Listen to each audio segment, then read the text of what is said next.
Chapter 11:21. Once the fire and smoke of war started, many people would die, but it was destined that a small group of people would emerge and eventually firmly occupy a place in the annals of history. Now, the key point was whether West Chu or Liang had more people. Intuition told the Sufengnian that the latter had more people, but West Chu had always produced great talents since ancient times. Once they made a name for themselves, they would amaze the world with a single brilliant feat. Perhaps one or two young talents would emerge who would inherit Chao Chongqing's mantle. The carriage stopped temporarily at the northeastern border of Guangling Road. At this time, the entrances and exits around Guangling Road had been completely closed. This was the last hidden exit of Guangling Road. A lot of people with Jianghu background and connections had flooded into Wuwu City to take refuge. One of the vassal king, Zhao Yi's trusted aides, was guarding this place. Probably because he had received his master's instructions, he was not afraid of being impeached by the imperial censor and chose to turn a blind eye to it. Of course, if someone wanted to leave the country, it was impossible to do so without ruthlessly losing a layer of skin. Conservatively speaking, Zhao Yi's spring snow building had earned more than 2 million taels of silver in a short span of 20 years, not to mention the countless antiques, treasures, calligraphy, and paintings, which were all being transported to the end of Guangling River by cart. There were probably 3,000 strong elite Zhao family's light cavalry guarding the place. Although the road here was crowded, it was not chaotic. As for the wealth of the family, as long as there was enough money, the young general of the spring snow building, Song Li, who had 3,000 cavalry, could even allow people to enter the courier road to hasten their journey. If there was not enough money, it was not a problem. As long as there were beautiful women in the family, they could offer them with both hands. Everyone in the Guangling Path knew that the distinguished scholar Song Li was fond of women and did not like dead objects. No matter how valuable an object was, he would give it away as he wished. Only he was fond of collecting beautiful women. Song Li, who was not yet 30 years old, was not satisfied even when he was already drunk on the lap of a beauty. It was rumored that there were no less than 20 stunning beauties in his family. There were women from the imperial family of a fallen country who had wandered among the common people, young heroines from Jianghu sects, and even women from aristocratic families who were willing to have an affair for him. Among these women, there was no doubt that the most famous was Banana Deer, who was ranked 6th on the New Rouge ranking. This delicate woman could be said to have had a difficult life. Originally, she had passed through the hands of many people, but fortunately, she was not labeled as a beautiful woman with a short life. Song Li's origins had always been unclear.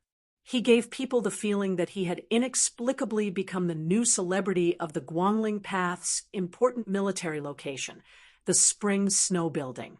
However, after that, he had always been deeply trusted by the vassal king, and was even close to His Royal Highness, Zhao Yuang.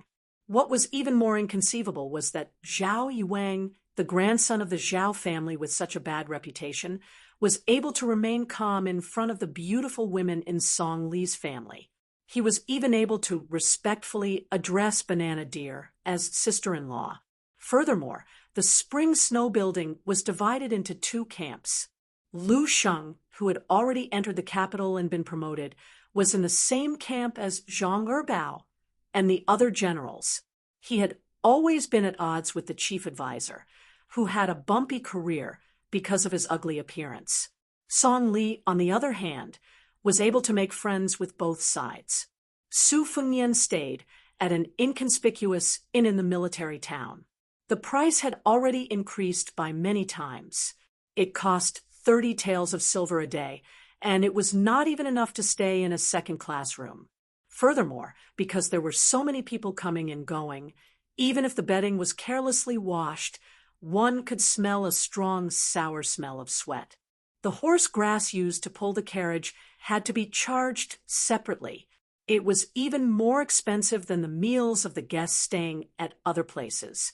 However, still, no one dared to complain. Su Fengnian's room was at the end of the corridor on the second floor. It was narrow and dark. Along the way, the initial banknotes had to be converted into money and had long been used up. Afterwards, he had cut off some real gold and silver from a group of bandits, which was more or less enough to cover the cost of crossing the border. If Su Fengnian wanted to reach the ownerless Eastern Sea Marshal Emperor city as soon as possible, it would be a piece of cake. However, the current timing was not right. If he wanted to truly succeed, it was better to go at the right time than to go at the right time. That way, he would appear to be leisurely and carefree. Furthermore, he also wanted to take advantage of this period of time to take a few more glances at the people of West Chu. At dusk, Su Fengnian went downstairs to make do with dinner. After chewing and swallowing slowly, he ordered a pot of tea. The waiter said that it was this year's Spring God Lake new tea, but the tea in the cup was yellow and truly unbearable to look at. Inside the building, most of the guests were talking loudly.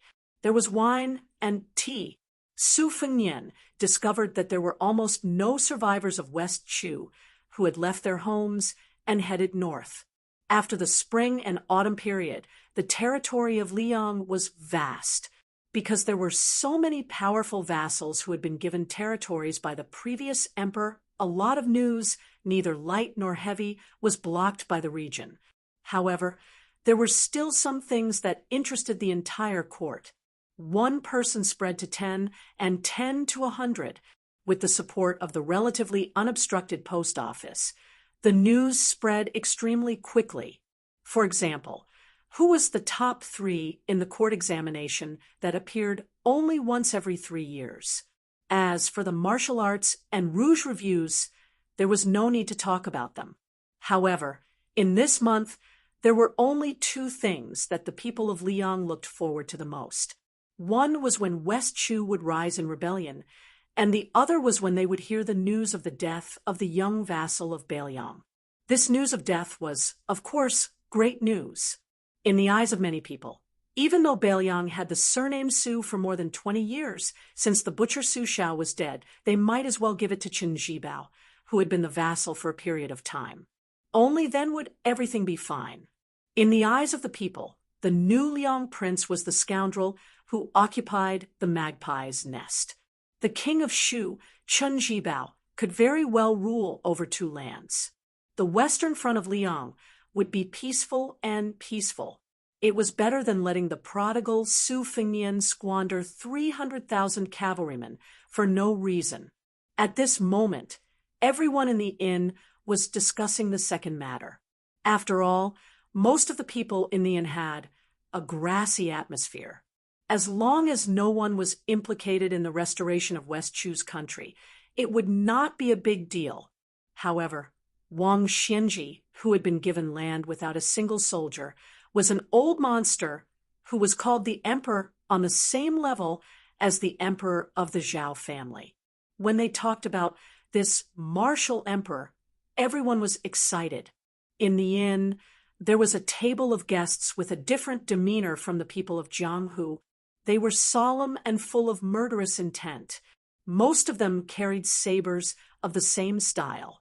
Anyone with a discerning eye could tell that this table belonged to a family of officials. Moreover, there were several retainers outside the inn with similar sabers. Their eyes were sharp, and they looked at everyone with the arrogance of a human looking at a dog. There were 3 men and 1 woman at the table. The woman lowered her head to eat and occasionally raised her head. Her appearance was ordinary, but she had a pair of spiritual eyes that made people forget the vulgarity. Especially when she looked around, it was enough to add a lot of color to her. Sitting beside her was a short and sturdy man in his 30s. The other 2 were carrying sabers, 1 old and 1 young. The old man was dressed in brocade. When he heard the boastful talk in the inn, he could not help but have a mocking expression. It was probably the expression of a person at the mouth of a well mocking a frog at the bottom of a well. Chapter 11:22. The young man rolled his eyes. He was wearing a Guangling saber wrapped in green silk. It was an imitation of Bailiang's third-generation Su family's saber. In terms of sharpness, it lost to the first-generation Su saber, and in terms of lightness, it lost to the second-generation Su saber. Relatively speaking, it was most similar to the third-generation Su saber. However, experts in the art of war knew that there was no such thing as the best saber in the world. There were only sabers that were most suitable for the soldiers of the family. Just like the soldiers in the northwest region of the dynasty, they were usually tall, had long arms, and had outstanding physical strength. The soldiers of the Guangling path were inferior by a notch. This was a natural disadvantage that could not be changed by human resources. Regardless of whether Zhao Yi's reputation was good or bad, regardless of his skill in raising soldiers, he was at least one of the best among the vassals. Otherwise, no matter how thick-skinned this fat pig was, he would not be so shameless as to compete with Bailiang for the title of the world's best soldier. The Guangling path had the brand-new armor and horses from the Liang dynasty, and had also quietly produced the newest Guangling saber. However, it had not yet been released on a large scale. The saber that the young man was wearing was a new saber that had not yet been made public. It would be named either the Spring Snow Saber or the Elo Saber. It could be seen that Zhao Yi and the higher-ups of the Guangling path had high hopes for this saber. Just as the young man was about to speak, he was glared at by the man who did not wear a saber and did not look cultured. The young man immediately shut his mouth and sullenly drank his wine. It was really torturous to not be able to spit it out quickly. A retainer hurried into the inn and whispered into the ear of an ordinary-looking man. The man nodded, got up, and walked straight to Su Fengnian's table. He said with a warm smile, "Young master, do you have any scholarly achievements? If you don't think it's too much, why don't you come work for me? Other than the women who are with me, I am always willing to give you anything." Su Fengnian asked, "Are you the general of the Spring Snow Building, Song Li?"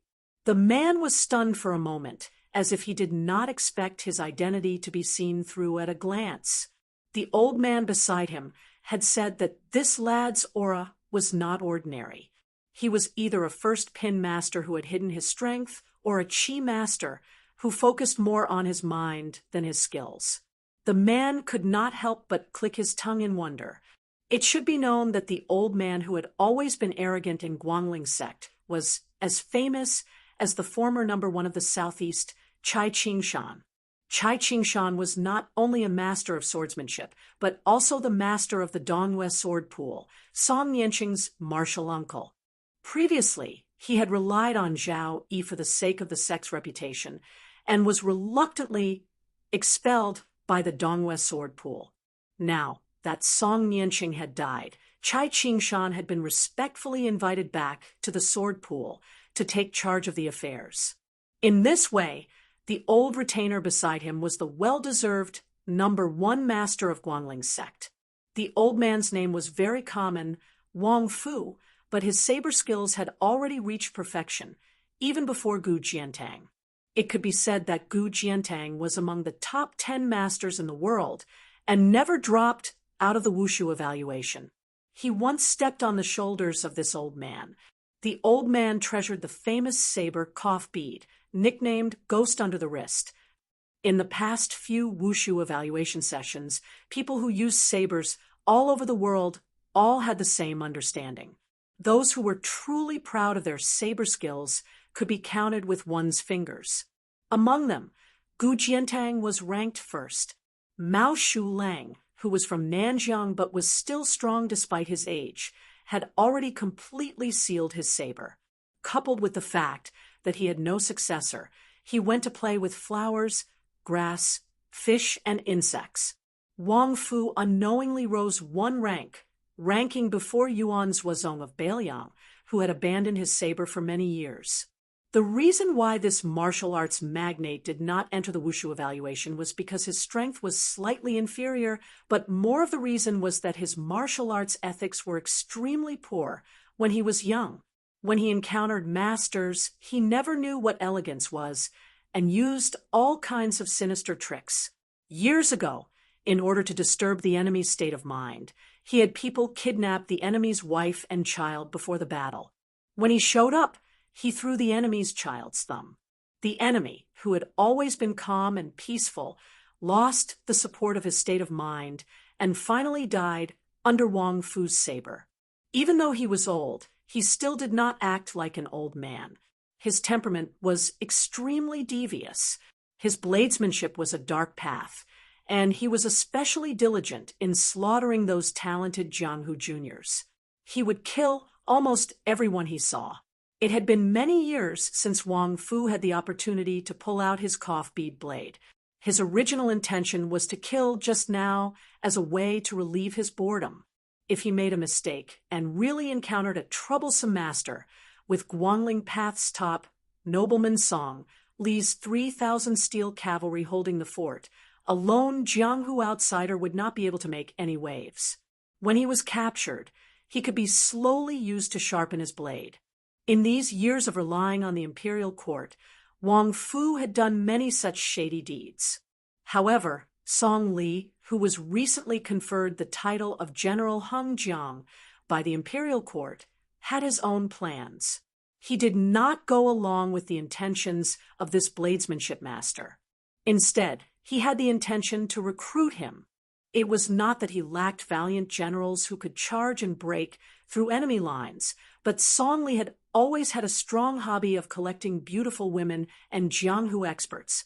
Furthermore, he only treated them as flowers on brocade and not charcoal in the snow. Once he obtained them, he would be satisfied if he could take a few glances at them whenever he remembered them. Just like this time, when Wang Xianji announced that she would not return after leaving the city, Martial Emperor City lost its last life-saving talisman. Many Jianghu experts who could not see the light of day were recruited by Song Li, who was close to them. Song Li also did not care about their character. Song Li was all smiles, but Wang Fu did not dare to let his guard down. There were countless unorthodox methods in the Jianghu, and only God knew if the remnants of West Chu had their eyes on this newly conferred general of Hengjiang. If Song Li was schemed against, the spring snow building was in need of people. If he lost a trusted general before the war even started, the vassal king Zhao Yi would skin him alive and pull out his tendons. Everyone in the spring snow building knew that Song Li's current power and status was not only because he was capable, but also because Zhao Yi saw Song Li as a character who would share his fortune and misfortune. This point was even more important.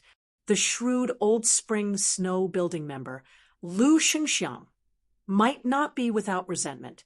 Su Fengnian glanced at the ghost under the wrist, Wang Fu, who was holding his breath in concentration, and quickly retracted his gaze. Song Li waited for a moment and did not receive a reply. He laughed at himself and did not hide his regret. He slowly said, "I am just a small general. Since I am not able to enter young masters' discerning eyes, I hope that when we meet again, you and I can have a good drink. I still have some urgent matters to attend to, so I will not disturb young masters' tea time. In the future, as long as young master travels the Jianghu and the Guangling Road, no matter if it is a big or small matter, you just need someone to send a message to your residence. I will definitely be there." Song Li cupped his fist lightly and left with a smile. His bearing was extremely good. Not only did he not bully others, but he also admitted that his foundation was not deep enough. It was not that the young masters present were blind and did not recognize a true Buddha. If it were other heroes of the Jianghu, even if they were not deeply grateful, they would inevitably have a good impression of a general who lowered himself and treated them with respect. When Song Li cupped his fist and left, Su Fengnian also put down his teacup and stood up to send him off with his eyes. The diners at the nearby tables were quite frightened when they heard the conversation between the two sides that did not deliberately hide anything. When they looked at Su Fingyan again, their gaze was no different from looking at a complete fool who did not know what was good for him. Walking out of the door, Song Li walked down the steps and asked softly, "Elder Wang, did you identify this person's cultivation?" Wang Fu took out a fragrant porcelain bottle from his sleeve, unscrewed the lid, and lowered his head to sniff it. He said darkly, "Strange, strange. This old man purposely leaked some of his killing intent, but this kid did not purposely pretend to be a fool." After noticing it, he immediately stopped twirling his cup, but then there was no more movement. Could it be that he was apprenticed to a Taoist priest since childhood? Otherwise, he would not have such composure. Ordinary experts, when attracted by a sudden killing intent, can maintain their posture and pretend to be as steady as Mount Tai. However, the subtle changes in their pupils and the speed of their qi circulation are difficult to hide.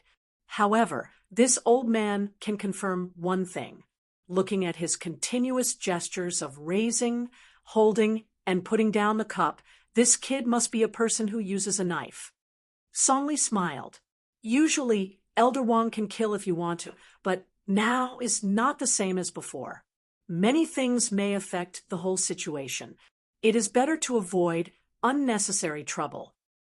Wang Fu reluctantly agreed and put away the bottle, as if not killing people was equivalent to accumulating merit and virtue. He said with a smile, "That kid probably doesn't know that he has wandered around the gates of hell." Song Li turned and mounted his horse. Together, 7 or 8 riders rushed to the military town. A few li away, a scout came back with a military report. Over there was a pair of women who were extremely interesting. Not only did they provoke his soldiers, they also did not have the slightest self-awareness. One of them threatened to make him, the general of Hengjiang, suffer the consequences. Song Li was not angry, but he felt that it was a bit chewy. Song Li naturally knew the temperament of his army of tigers and wolves. He raised his soldiers to raise them like jackals and wolves. If they did not eat people, how could they kill people on the battlefield? There were many horse bandits in the forest north of Guangling Road. Among them, there were 6 or 7 horse bandits with more than 100 people. Not only did they kill and set fires unscrupulously, but they also teased the local soldiers as easily as a cat playing with a mouse. Song Li also had an even more ruthless place. After his own soldiers became extremely difficult to exterminate, he sent many new soldiers who were in the dark to fight with them. They fed each other's fighting strength and died in vain. Galloping on the street, Song Li suddenly sighed with emotion. Who would dare to believe that Wang Xianji would die in the hands of that person? Wang Fu, who had always been arrogant, had a gloomy face. If someone did not recognize Lu Huang, who was carrying old Monster Wang's corpse, no one would believe it. Song Li smiled and asked, "Then isn't the one surnamed Su the new #1 in the world?" Wang Fu had never seen others doing well.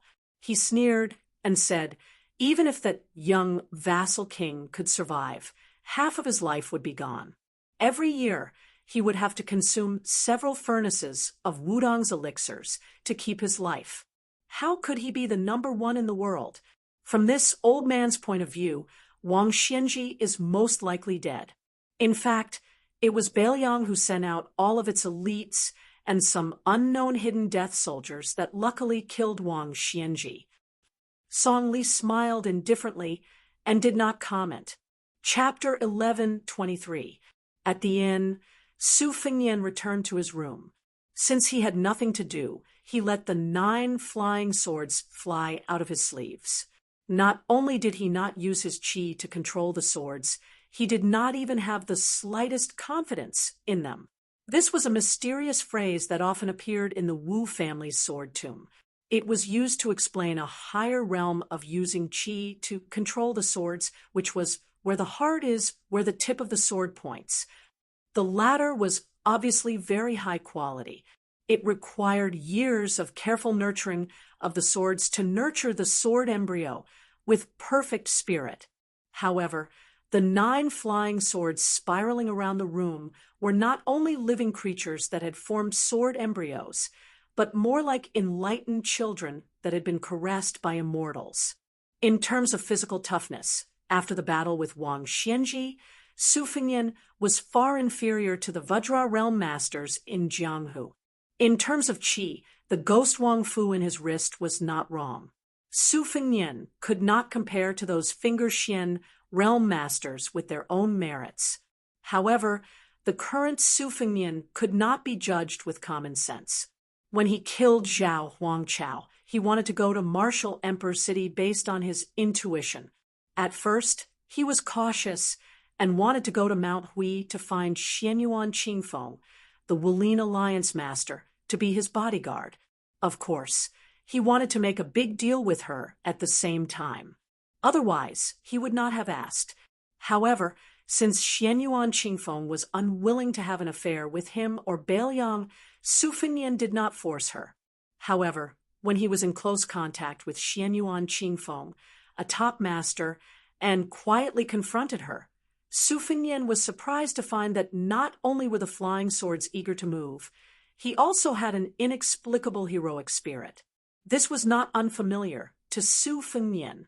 It was the same spirit that himself and Wang Xianji had 800 years ago. They were invincible against the world. In the past, Su Fengnian was aware of this state of mind.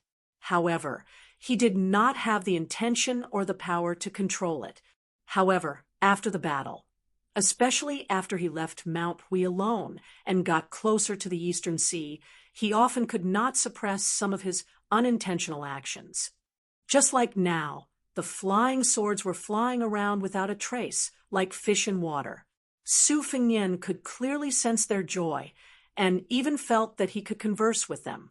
Su Fengnian muttered to himself, Buddhism's Mount Sumeru in a mustard seed, and Taoism's heaven and earth hidden in one's sleeve. None of them looked like it. The mayfly flying sword suddenly spun in front of Su Fengnian's eyes, as if it was greeting him. Then it flashed and flew out of the window. Su Fengnian walked out of the house and went downstairs with a calm expression. He left the inn and walked out of the town. In the end, he saw Song Li's figure sitting high on a horse from afar. It seemed that 2 young women on the post house had gotten into trouble. One of them was tall and full of heroic spirit. Her sword had already been unsheathed. Judging from her posture, she seemed to be from a famous family. She was still a bit away from being able to spit out gang qi at the tip of a sword. She was protecting a woman with a graceful figure behind her, who seemed to be a lady from Jiangnan. However, it seemed that she had lost to someone in a martial arts competition. One of her arms drooped down and couldn't stop trembling slightly. That was why she changed her hand to hold her sword. Song Li didn't say anything. The young retainer with the green silk wrapped around his saber slowed his horse's hooves. His attitude was contented. He also unsheathed his saber and spun it gently. The war horse leisurely circled around the 2 desperate women. Su Fengnian stood in the shade of an inconspicuous post house. He heard the swordsman, who was obviously a woman from the north, say sarcastically, I thought that the Guangling underworld wasn't a nest of snakes and rats. After all, even the capital knows that there's a guy called Song Li who keeps on saying that once he has the power of the dynasty in his hands, he will kill all the dogs of the people. Unexpectedly, hearing about him is not as good as seeing him in person. He's just a filthy trash who snatches women from the people. Hearing this, Song Li chuckled and finally said, Heroine, I have nothing to say about you injuring 20 soldiers with your own ability. However, Liang Meigong then openly made a bet with you. He lost, so we let him go. You lost, so you have to hand over the woman behind you. If you agree to a bet, You must accept your loss. Heroine, your swordsmanship is good, but your gambling character doesn't seem to be much. Hearing this, Su Fengnian prepared to turn and leave. The graceful woman behind the heroine was about to speak when she was stopped by her gaze. She turned her head and stared at Song Li. Song Li smiled and said, "Don't say anything about you losing, and you have to come with me. You and I both know that as long as you don't protect me, the woman behind you won't be able to walk more than 3 li in the current world. I am not a good person, but I am an honest person. I can make it clear to the 2 ladies that as long as she passes through the Song family's gate, I will let her go. I won't touch a single strand of her hair. However, I have to say the ugly words first. The entire Guangling underworld knows that whether or not I touch her body is not important, but in the future, she will be considered my woman." The tall and heroic woman sneered and said, "Song Li, do you have the ability to go to the capital and say such shameful words?"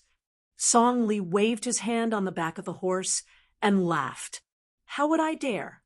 Song Li gradually withdrew his smile and said, "No matter if it is you or the woman behind you, none of you are pretty girls from humble families.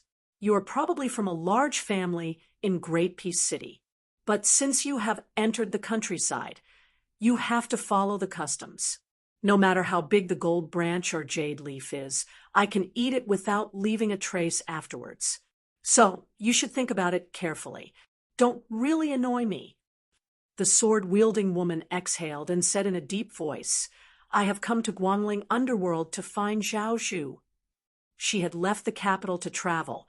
Other than wanting to roam the Jianghu alone, she had also prepared to see that young person who liked to build the capital. The woman behind her was her close friend, but the person she was going to meet was a heartless childhood friend. That man who had originally had a bright future seemed to have disappeared from the world for no reason after his family had changed. She had finally found some clues. This time, she had gritted her teeth and secretly left Great Peace City. It could be called a rebellious action. If she returned, she would not be able to take a step out of the capital for the rest of her life. Also, this time, she had dragged her to see that man. She had not been refused the door. But what was more hurtful was that the man had said that he had already discussed a marriage and was going to take root in that poor little place. The woman behind her did not believe that he would change his mind. The man had arranged a date with the unfamiliar woman who was not as good as her in every aspect, not to mention the difference in their backgrounds, their appearances, talents, and knowledge were not worth mentioning. But when she saw the man and the village woman standing together, she gave up, because when she saw the man and the woman, who were not a good match, she knew that he liked her. The woman who had practiced the sword for many years under the master of the sword was not as calm as she appeared. The old man beside General Heng Jiang was unfathomable, so she had chosen that young retainer as her bet partner. She was sure that the opponent's blade skills were slightly inferior to her own, but if they really fought, not only would she lose, if that person had not shown mercy, she would have died here. Although it was against her nature to go back on her word, how could she watch her close friend go to that dragon's pool and tiger's den? Just as Song Li himself said, once she crossed his family's threshold, she would lose her clean reputation. No matter what good would it do to have this surplus general of Guangling's local snake be hacked into 1,000 pieces, his property confiscated, and his ancestors exterminated? But she still did not want to reveal their identities. She was not willing and did not dare. Song Li stilled slightly, his eyes burning. Zhao Zhu, the heir of the king of Yanqi? She knew that it was not good and closed her mouth. There would always be men in the world who did not care about rules and liked a woman's identity more than her appearance. Great Peace City was the most virtuous place in the world and also the most corrupt place. She had seen and heard too much about it. Some of the sons of noble families, who could not seduce any kind of beautiful woman, would target those women who were clearly old and lived in deep courtyards. They were proud of them and would privately meet with their friends to use them as a topic of conversation. They would compete to see who had the higher rank of the titled madam that they had tricked. She had heard that this group of scoundrels did not just view women with ebony scrolls as playthings, they even dared to seduce titled madams with jade scrolls and rhinoceros horn scrolls. Hearing the name Zhao Zhu, Su Fengnian, who had already walked a few steps, stopped in his tracks. He raised his hand and plucked a lush willow branch. Su Fengnian did not plan on going close, but he also did not want to stand by and do nothing. Wang Fu thought that he, the second in the world in blade skills, had not acted in the end because that boy was lucky. Soon, he lost his confidence. A willow leaf flashed through the air. Like a knife cutting through tofu, it cut through Liang Meigong's Guangling new blade that was not in its green sheath.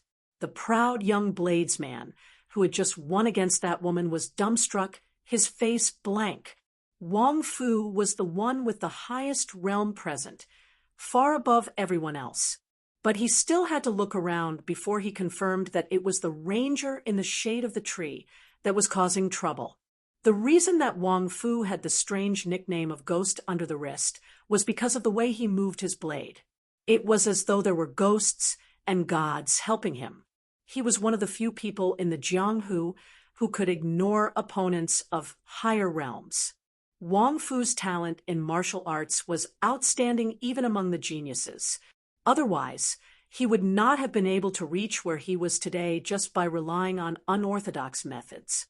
Even a swordsman like Cai Qingshan would not dare to say that he could beat Wang Fu for sure, especially in a battle of life and death. Perhaps Wang Fu's chances of winning were higher. Then everyone on the road saw an absurd scene. The unreachable ghost under the wrist, Wang Fu first leaned back on the horse's back, as if he had dodged something. Only then did he have time to reach out and grab his blade. When he leaned down from the horse, he threw his body forward and lightly tapped the horse's abdomen with the tip of his foot. The sturdy war horse was sent flying sideways. Wang Fu, who was leisurely carrying his blade, and who was actually wielding it, were two completely different people. Although the old man did not pull his blade out of its sheath, when he ran forward, his momentum was like a rainbow. But for some reason, after the old man had only charged out 60 or 70 feet, he was forced back 20 feet. Then he continued to run with one hand on his blade, his head lowered and his waist bent. He did not walk in a straight line, but rather slithered across the sand like a snake. The ghost under the wrist, a master bladesman, was running forward and retreating like a toddler. After repeating this many times, everyone finally realized that the culprit should be that guy in the shade whose face they could not see clearly. But still, no one knew why Wang Fu had to use such a superfluous method to advance. Even Liang Meigong, who had broken his blade, was no exception. Chapter 1124. When Wang Fu finally arrived within 100 steps of the young man, Wrist Ghost, who was still holding onto the hilt of his saber, saw the young man casually toss away the willow branch in his hand. Without making the slightest movement, the willow branch above the young man's head suddenly straightened, snapped, and fell rapidly to the ground. Coincidentally, the young man caught it with one hand. Wang Fu suddenly stopped in his tracks. It was not only a show of goodwill, but also a show of weakness. Wang Fu was different from many top masters in that he had never set foot in Martial Emperor City in his life. After he became famous in his prime, he didn't have the title of Ghost of the Wrist at that time. Instead, he had the title of Wang Busi, which was mixed with praise and criticism. This was because he would kill anyone he encountered, and the one who survived would always be him, Wang Fu. He would never provoke an enemy who could kill him. So in this life, Wang Fu had never lost even once. Even though he had been close to Cai Qingshan for many years, The two of them had never once exchanged martial skills. For more than 10 years, Wang Fu had rarely used his saber. But 10 years ago, there was a time in Jianghu when he was still carrying the cough bead, one of the 10 most famous sabers in the world, against a young man. He still retreated without a fight. Not long after that, not only did Wang Fu know who that young man who didn't carry a sword or a saber was, it could be said that the whole world knew. The peach blossom sword god, Deng Tea. This time, Wang Fu still did not care about the face of top masters and martial arts seniors, and chose not to use his saber. It was not that he thought he had no chance of winning, but once he used his saber, it would be a fight to the death. The two of them met by chance, and there was no irreconcilable hatred between them. If he was facing Gu Jiantang, then the old man would have the impulse to fight regardless of life and death. After all, those who practiced the sword all wanted to climb over Dong Tai's mountain, and those who practiced the saber were Gu Jiantang. As for those who practiced martial arts in general, no one should have the wishful thinking of defeating Wang Xianji. Wang Fu did not believe that Wang Xianji only died at the hands of the young King Su. Wang Fu stood where he was, feeling a little depressed. There were too many young masters in Jianghu. Many of them had died at his hands, but they were like weeds that grew again when the spring breeze blew. The young master that he had underestimated earlier didn't push his luck either. Instead, he twirled the willow branch between his fingers. It didn't seem like he would take the initiative to shake hands and make peace. It was as if he was waiting for Wang Fu to take the initiative to attack. This junior who popped out of nowhere was too arrogant. Wang Fu's thoughts fluctuated several times, but he did not pull out the Guangling saber at his waist. If he really had to fight to the death, he would feel uncomfortable if he didn't bring along his cough pearl knife. Song Li rode forward and came to Wang Fu's side. This extremely daring general had a complicated expression as he slowly said, "No wonder this young master is unwilling to pay attention to me." The cool breeze blew gently, and the dense willow leaves made the shade of the tree seem deep. The young man didn't say anything. Song Li smiled. "Since young master has made a move, I'm not a fool who won't turn back until I hit the south wall. As long as those two women are in the Guangling Taoist realm east of Shizhi County, I will promise them a safe journey. How about it?" Song Li couldn't see the face of the man under the shade, but Wang Fu, who was facing a great enemy, saw it clearly. That guy had a faint smile, but it was especially playful. Song Li tilted his head, then suddenly lifted the reins, turned the horse around, and faced the hundreds of elite light cavalry soldiers. He raised his arm, indicating that they should retreat. Although Wang Fu's 5 fingers left the hilt of his saber, he didn't turn around. His body retreated. After the cavalry had gone some distance, Liang Meigong looked at the bleeding wound on General Song Li's cheek. It was a ghastly sight. Liang Meigong carefully asked, "General, should we mobilize 1,000 cavalry to encircle this person?" Song Li didn't nod, but asked Wang Fu, "Elder Wang, is 1,000 cavalry enough?" Wang Fu sneered. 1,000 cavalry to kill a wooden stake that doesn't move. No matter how hard the stake is, it's probably enough. After all, no matter how many masters there are in the world, there aren't many immortals like Li Chungang. But do you think that guy will stand still and fight 1,000 of our cavalry?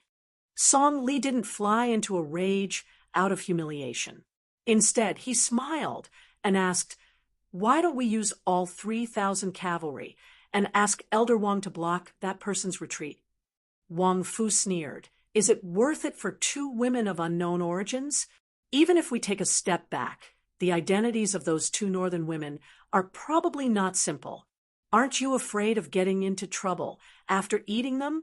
This isn't like the blood on your face that can be wiped off just because you want to." Song Li sighed. That's right. Wang Fu probably also realized that he had lost his composure. He shouldn't have taken advantage of his seniority in front of Song Li. He took out the exquisite porcelain bottle that was filled with crushed spices and sniffed it hard. With an amiable expression, he said, "Our emperor still has to worry about Chao Chingy and be on tenterhooks, afraid that he will suddenly appear at his bedside one day.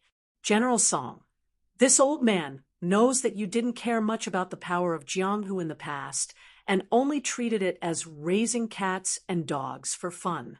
However, there are some words that weren't easy to say in the past, but now you can say it. Everyone says that when a man gets angry, blood will splash 10 steps away.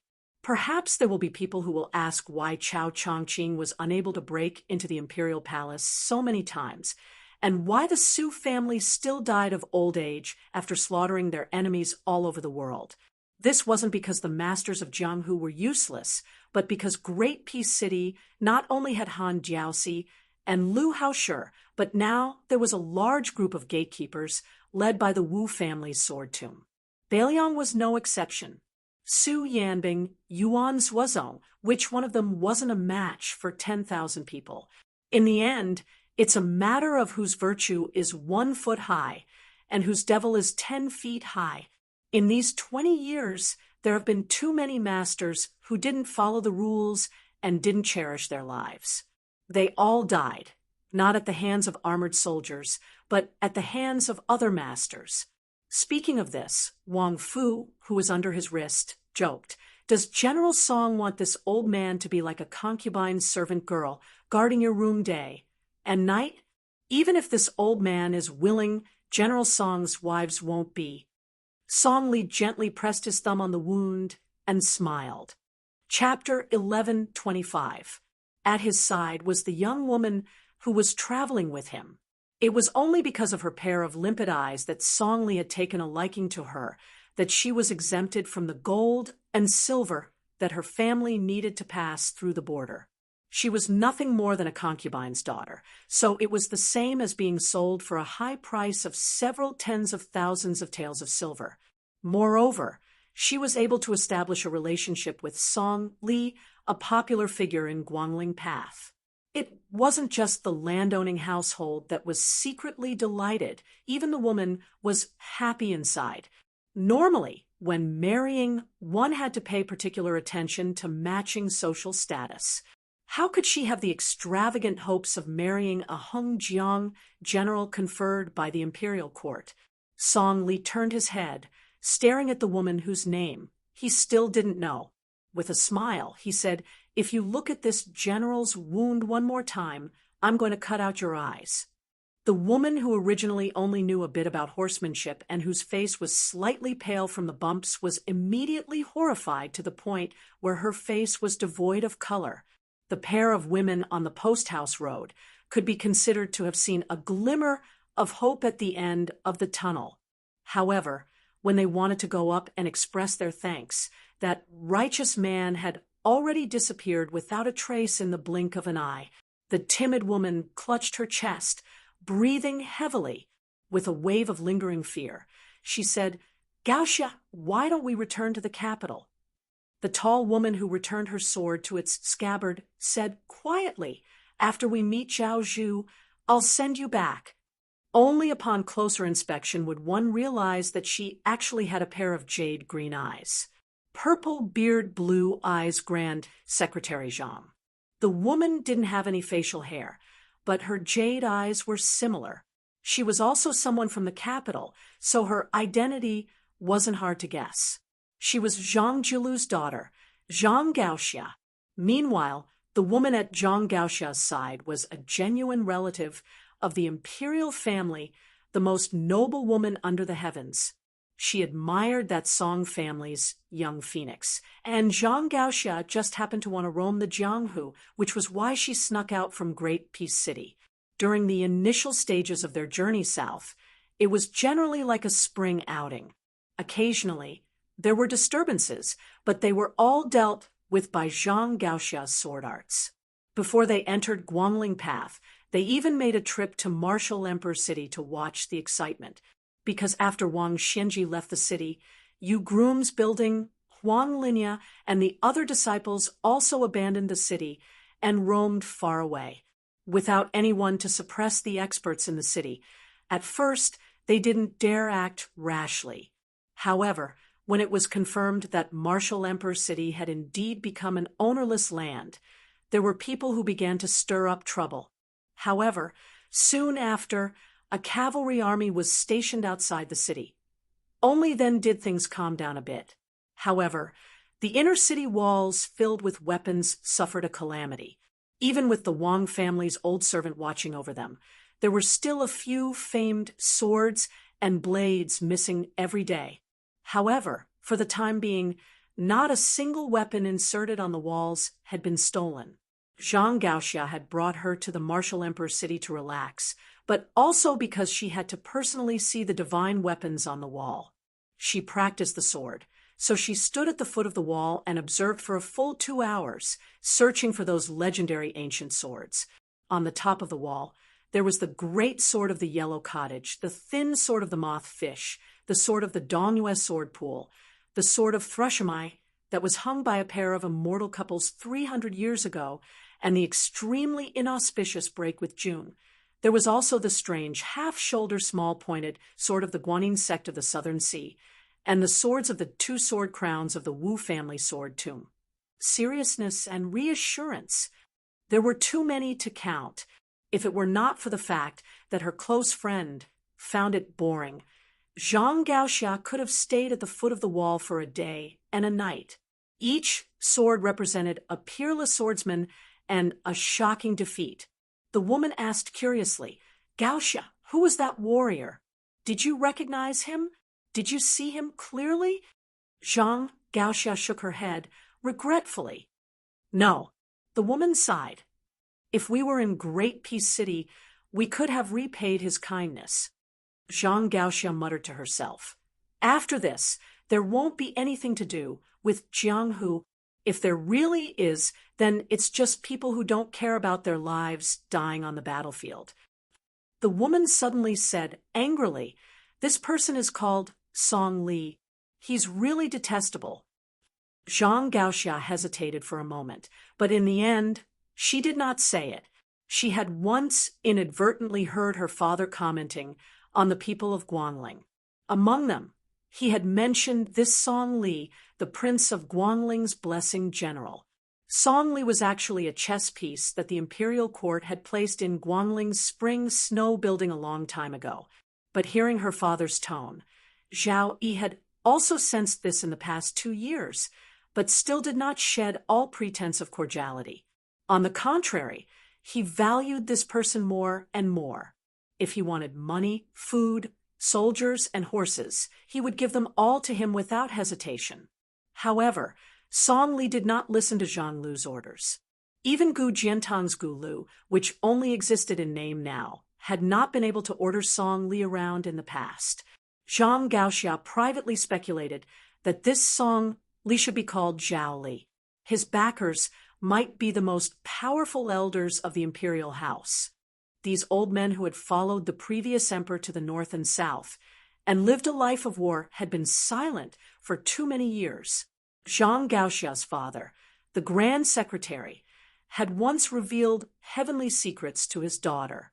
He had laughed and said that those old men who were buried up to their necks in the yellow earth had gritted their teeth and refused to step into the coffin because they wanted to wait for the 2 people outside the door to die first. Later, when the news of Su Zhao's death spread to the capital, Zhang Gaoxia went to the study that her brothers had treated as a forbidden land. When she found that the person outside the door had died, the father of the person inside the door was not very happy. Instead, he was somewhat lonely. When she left the room and closed the door, she vaguely heard her father say, "Since ancient times, it has been difficult for famous generals and officials to die of old age. Su Xiao has won." Returning to the inn in town, Su Fengyan was not in a hurry to leave. His trip to the Eastern Sea this time was one thing. However, if Guangling Road mistakenly thought that they could take advantage of the situation, he did not mind learning from Chao Chongqing and having a good chat with Zhao Yi and Zhao Yuang. As for Song Li, he naturally knew more than Zhang Gaoxia. In name, Song Li was one of the most popular people in the spring snow building. It was even rumored that he had squeezed out Lu Xingxiang's position. In reality, there was no such thing. Lu Xingxiang, going to the capital to be assistant minister of the Ministry of War, was an open attempt by the court to steal people from him. Song Li was secretly stealing people from the spring snow building. However, even Zhao Yi probably only knew part of it. Song Li was not only a chess piece of Great Peace City, he was also the work of the Yan King Zhao Bing. As to who Song Li would be loyal to in the end, only the heavens and earth knew, as well as Song Li himself. Song Li was a chess piece that had been manipulated by many sides. Since he was able to survive on his own, he definitely did not rely on luck to get to where he was today. As expected, he did not come to the inn to make a big fuss. Su Fengnian left the country early the next morning. Actually, on the way to the inn, Su Fengnian would definitely die if Wang Fu could get within 10 feet of him. However, Su Fengnian was even more certain that even if Wang Fu was given 100 years, that guy would not be able to get within 10 feet of him. Because Wang Fu was not Gu Jiantang. The difference of one step was often the difference between heaven and earth. The carriage slowly approached the eastern sea. The sound of the tide gradually grew louder. Other than the relic sword box, the items that Su Fengnian wanted to take away from Martial Emperor City would shock the entire world. Chapter 1126. Because it's 5,000 words, it's a little late. Su Fengnian took in a poor young man as his disciple. Before they could see the eastern sea and enter the Martial Emperor City, they encountered a small group of horses that crossed the border and saved a family of orphans and widows. Among them, there was a young man who didn't know the immensity of heaven and earth. He didn't know the immensity of heaven and earth, but he insisted on sticking his head out and almost got stabbed to death by the horse bandits. Su Fengnian casually saved the young man and continued to drive towards the Martial Emperor City. The young man's temperament was lively and lively. For some reason, he set his eyes on Su Fengnian. He probably thought that Su Fengnian was a hero who roamed the Jianghu. He followed the carriage for a few days like a sticky candy. During the run, he couldn't bear to wear out his boots, so he simply took them off and tied them to his belt. The young man's leg strength was not bad. In addition, Su Fengnian's carriage was not in a hurry. It traveled and stopped from time to time. Even if he was left far behind for a short while, the young man would always be able to catch up. Su Fengnian lit a bonfire at the seaside that night. The exhausted young man didn't dare to come near and curled up in a corner to sleep. When the young man woke up the next morning, he found himself lying in the carriage. He carefully lifted the curtain and sat cross-legged against the carriage wall. For a moment, he didn't know how to address that young master. He was hesitating whether he should call him hero or mister. It was that young master who took the initiative to ask. After asking 2 questions, the young man shook his head desperately. The third question made the young man even more confused. The young man asked if he wanted to be his disciple. The young man didn't nod his head. He just blushed and said shyly that he couldn't afford the monetary gift. That young master said it didn't matter. Along the way, the 2 of them became master and disciple. They didn't talk much. The young man was called Wang Sheng. He was born and raised by a fisherman's family by the sea. His parents died while fishing at sea. He and his grandfather depended on each other for survival. After his grandfather died of illness, the young man left his hometown. Since young, he was much stronger than his peers. Other than begging, mourning for people's funerals, and carrying illegal salt, he had done almost all kinds of jobs that could earn him money. Young Wang Sheng was still at an age where he did not know what shrewdness was. When he learned that his cheap master, who seemed to have fallen from the sky, was going to the martial emperor's city, he was so excited that he could not help but chatter. The young man's nature was simple and honest, and he had a pure heart. Although he couldn't tell the depth of a person's character, he was more accurate in distinguishing between good and bad. After spending a few days with his master, he knew that his master was a person who was easy to talk to. He respected him far more than he feared him. However, to the young man's regret, this young master, who seemed to be more beautiful than a woman, did not like to chat.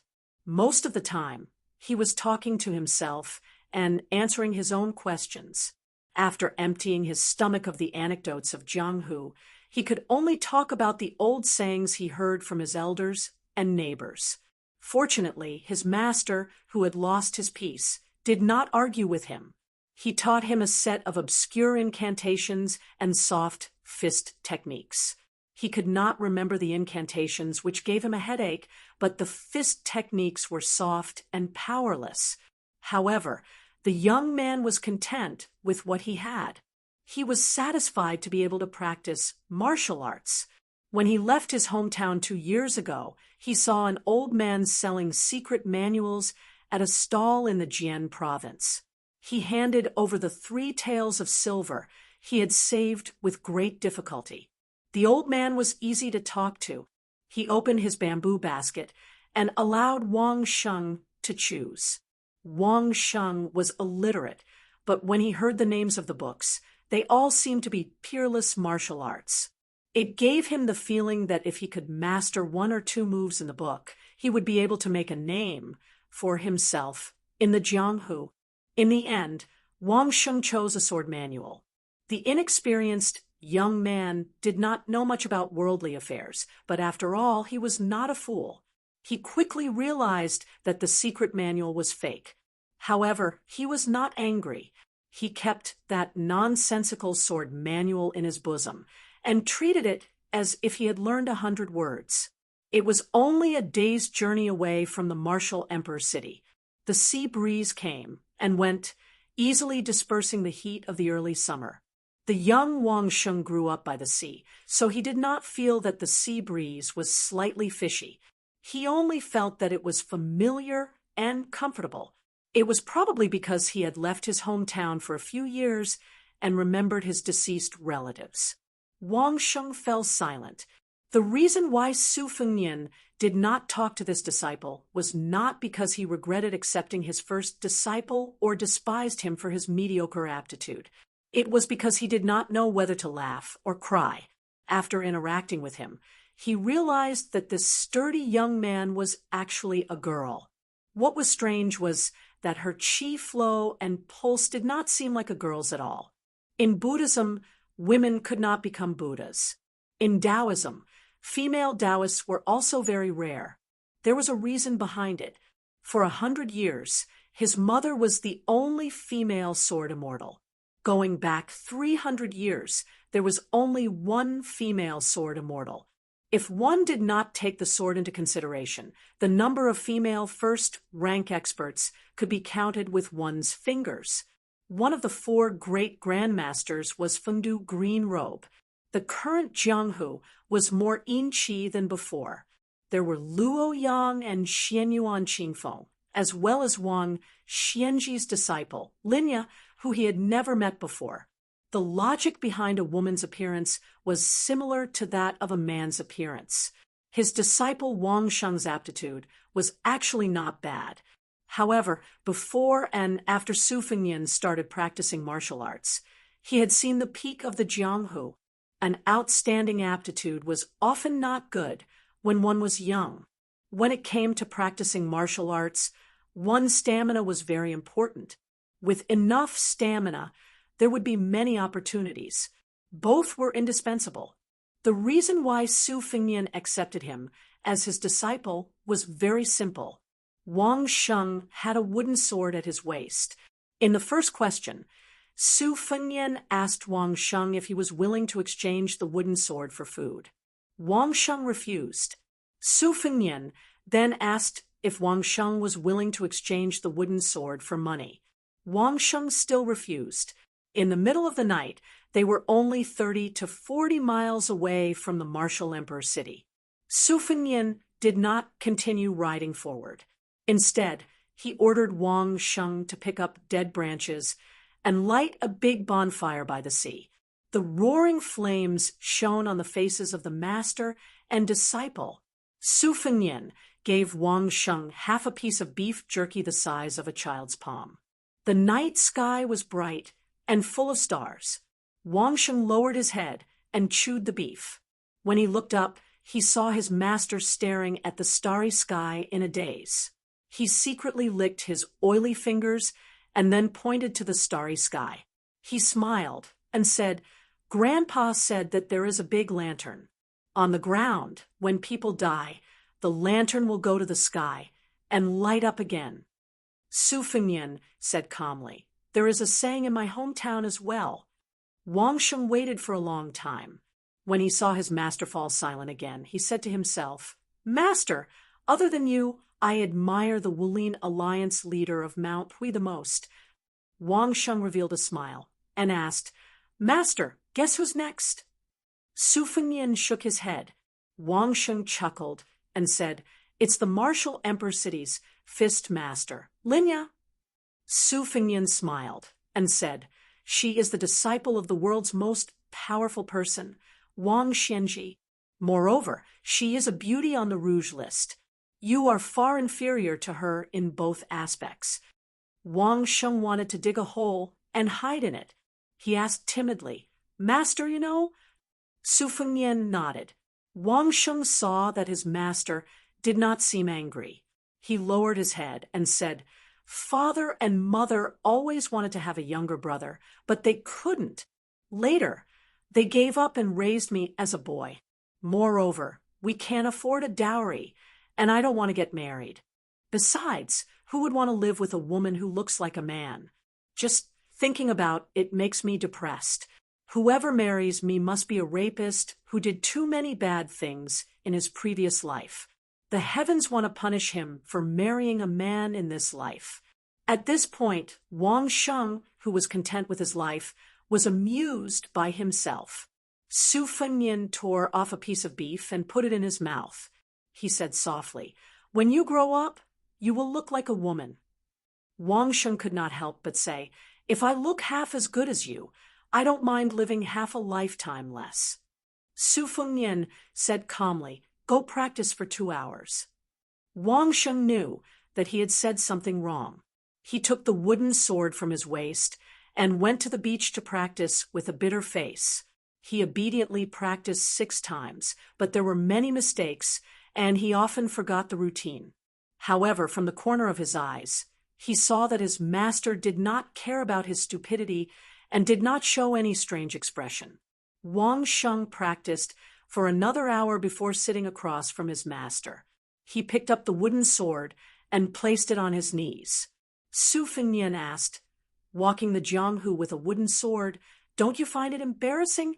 Wang Sheng was puzzled and asked, "What's there to be embarrassed about?" Su Fengnian did not say anything. Wang Sheng smiled happily and said, "Grandpa made this wooden sword for me. Even if you want it, I won't give it to you." Su Fengnian, who never called himself master, said unhappily, "Do you think I want a broken wooden sword?" Wang Sheng chuckled. Su Fengnian joked, "In the future, if anyone is blind enough to fall in love with you, you can take this wooden sword as a token of love and consider it your dowry." Chapter 11:27. Wang Sheng remained silent with a bitter face. Su Fengnian said, "You think the wooden sword is precious now, but that's because you haven't seen a real good sword. I am going to the martial emperor city to get something, and I can give you one when the time comes. However, you can only keep one sword. You decide for yourself. Let me say the ugly words first. I will not bring a poor disciple who only has a wooden sword to wander the martial world.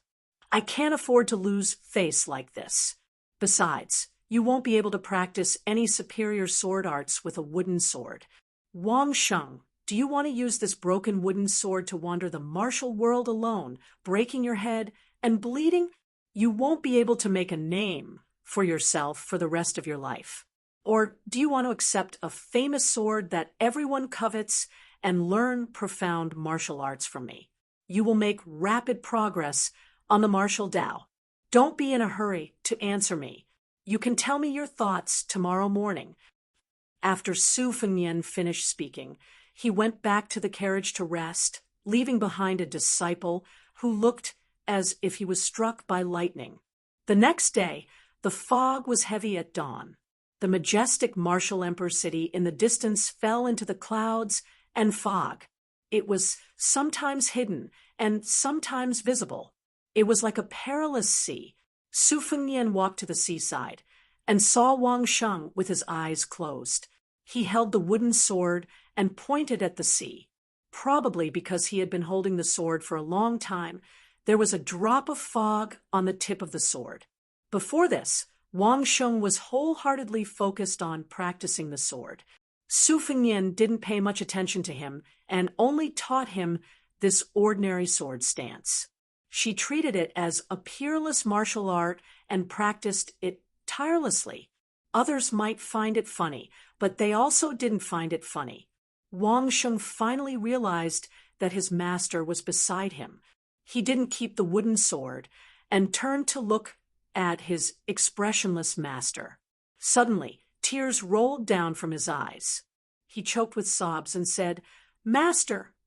When a child met a threshold that they couldn't cross, they would naturally plead to their elders. Su Fengnian said coldly, "Let go of the sword." Wang Sheng's expression was bleak. "Master, I really want to practice the sword. I want to use the wooden sword to make a name for myself, because grandfather said that there are people in the martial world who use wooden swords to make a name for themselves. In the future, I will definitely follow master and practice martial arts well." Su Fengnian sneered and said, "There is no such thing as having the best of both worlds. You can't even throw away a broken wooden sword. How can you pick up those good things that everyone covets? 10,000 taels of gold, Jianghu reputation, ranking in the Wushu evaluation, founding a sect. Which one of them is not more precious than your wooden sword?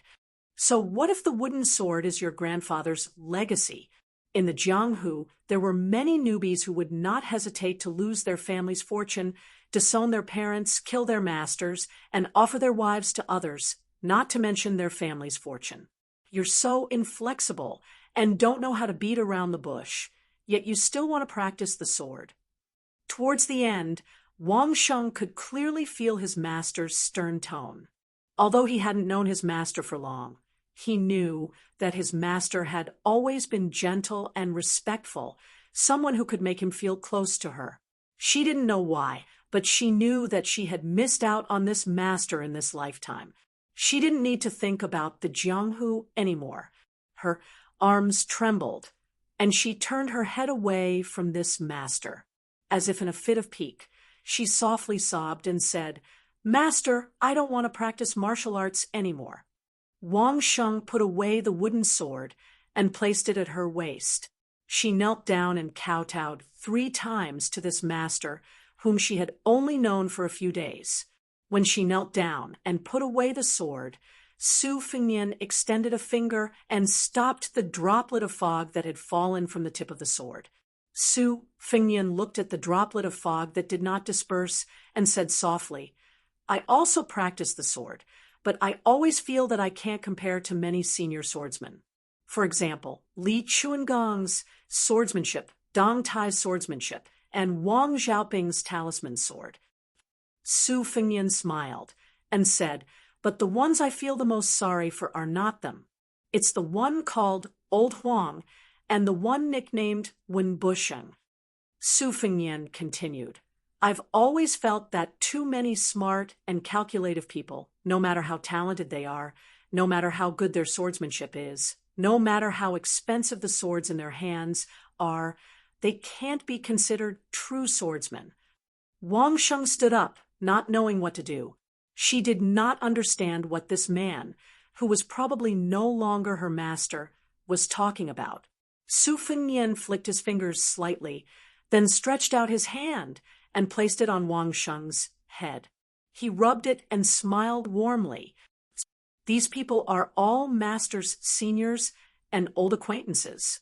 They have given up many things, especially the last ranger who carried a wooden sword like you. He happened to have the same things you want and the same things you don't want. Su Fengnian took a step back and said in a deep voice, I, Su Fengnian of Bailiang, accept Princess Hohat as my disciple today. Wang Sheng was dumbfounded. Su Fengnian said indifferently, take the things that Wen Hua gave up back then. Wang Sheng was still confused, but at least she knew that her master was still her master. That was enough.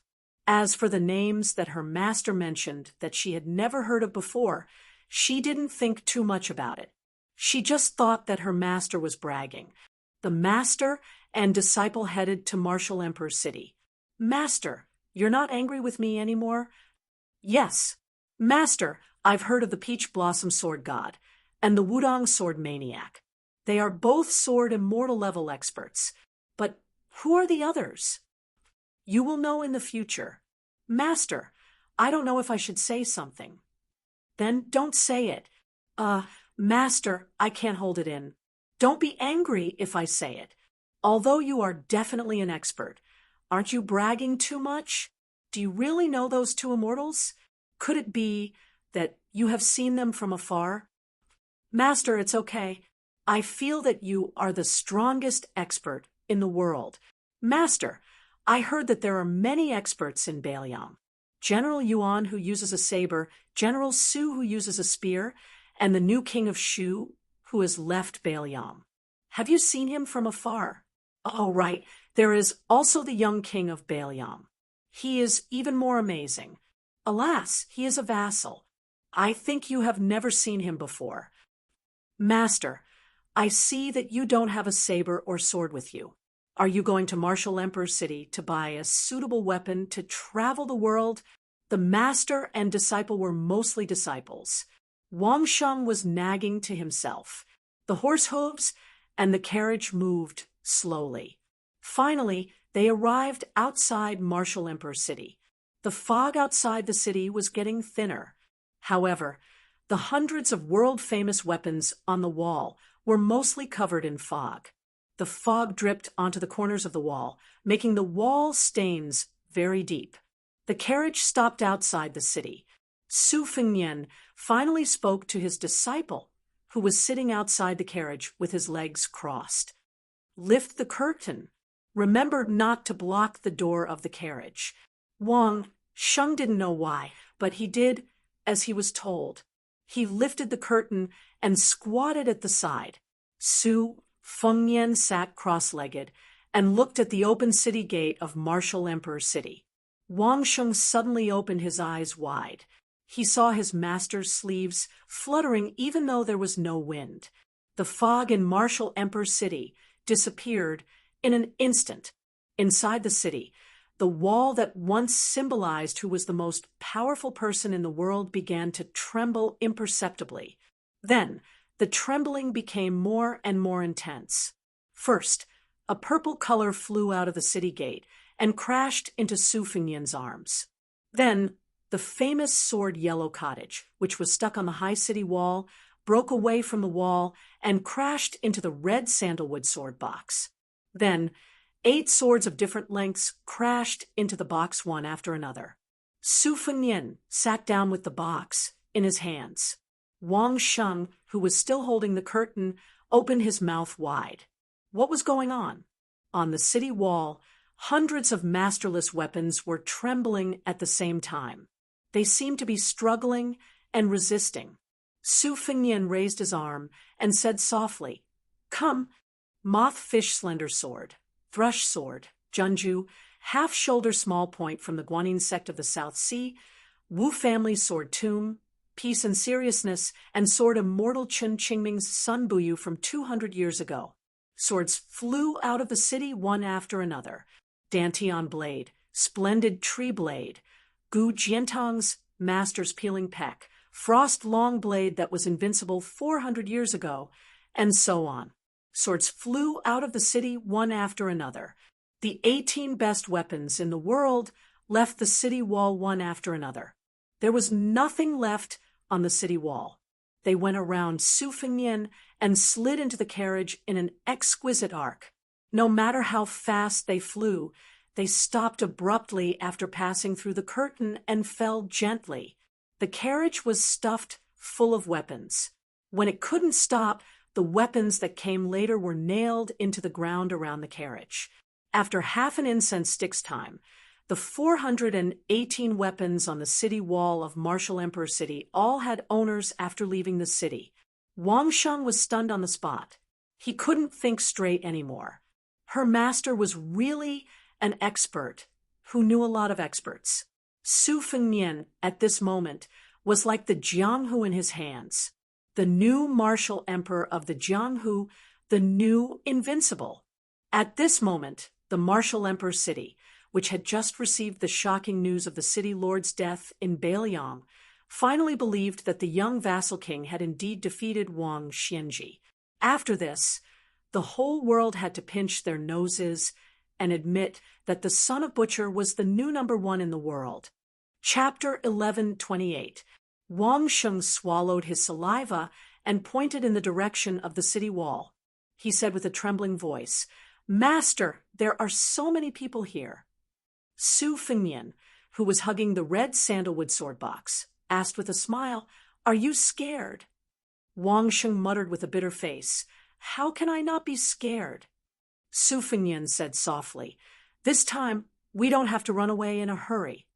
Outside Martial Emperor City, the city wall was packed with Jianghu masters. Most of them had been hiding for many years. They were sheltering old monster Wang to avoid being hunted by the imperial court. At the same time, they knew better than any other Jianghu people how heavy the dark cloud above their heads was. It made them unable to see the sun and despair. If Wang Xianji didn't die, the Jianghu people wouldn't be able to rise again. This was the biggest principle of the Jianghu for the past 60 years. As time passed, no one thought that the old monster would die. However, not only did Wang Xianji fail to ascend, he was defeated by a young junior and even died in the hands of this guy. This was the most shocking news in the Jianghu in the past 100 years. It was even more unbelievable than when Li Chuangong's wooden horse and ox were broken by Wang Xianji. There was no lack of experts on the city wall. If any of them were to be thrown into the Jianghu, even if they hadn't used their name for many years, as long as they returned to the Jianghu, those sects with good memories would take the initiative to avoid them. These genuine experts coveted the weapons on the wall even more than those embroidered pillows. After Wang Xianji left the city, many people heard the news and secretly snuck into the Martial Emperor City. When the news of Wang Xianji's death spread throughout the world overnight, more people rushed to the Eastern Sea. No one would wake up early if there were no benefits. Naturally, they were after the divine weapons of their dreams. They formed their own groups and wanted to rely on each other in the upcoming turmoil. They wanted to live and get a share of the loot instead of dying in the chaotic battle. Originally, as long as any of Wang Xianji's disciples remained in the city, no one would dare to be so impatient. However, the current Martial Emperor City was like a flourishing clan that suddenly lost all its males. All that was left was a house full of helpless young beauties. They were of different shapes and sizes. No matter how picky a man was, as long as he barged into the house and acted fast enough, he would be able to win over the beauties. In the end, a guy suddenly appeared out of nowhere and took all the women.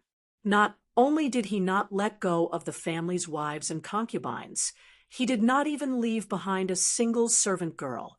How could the hungry men, who were painstakingly leaning on the wall to look at the beautiful spring scenery behind the wall, endure this?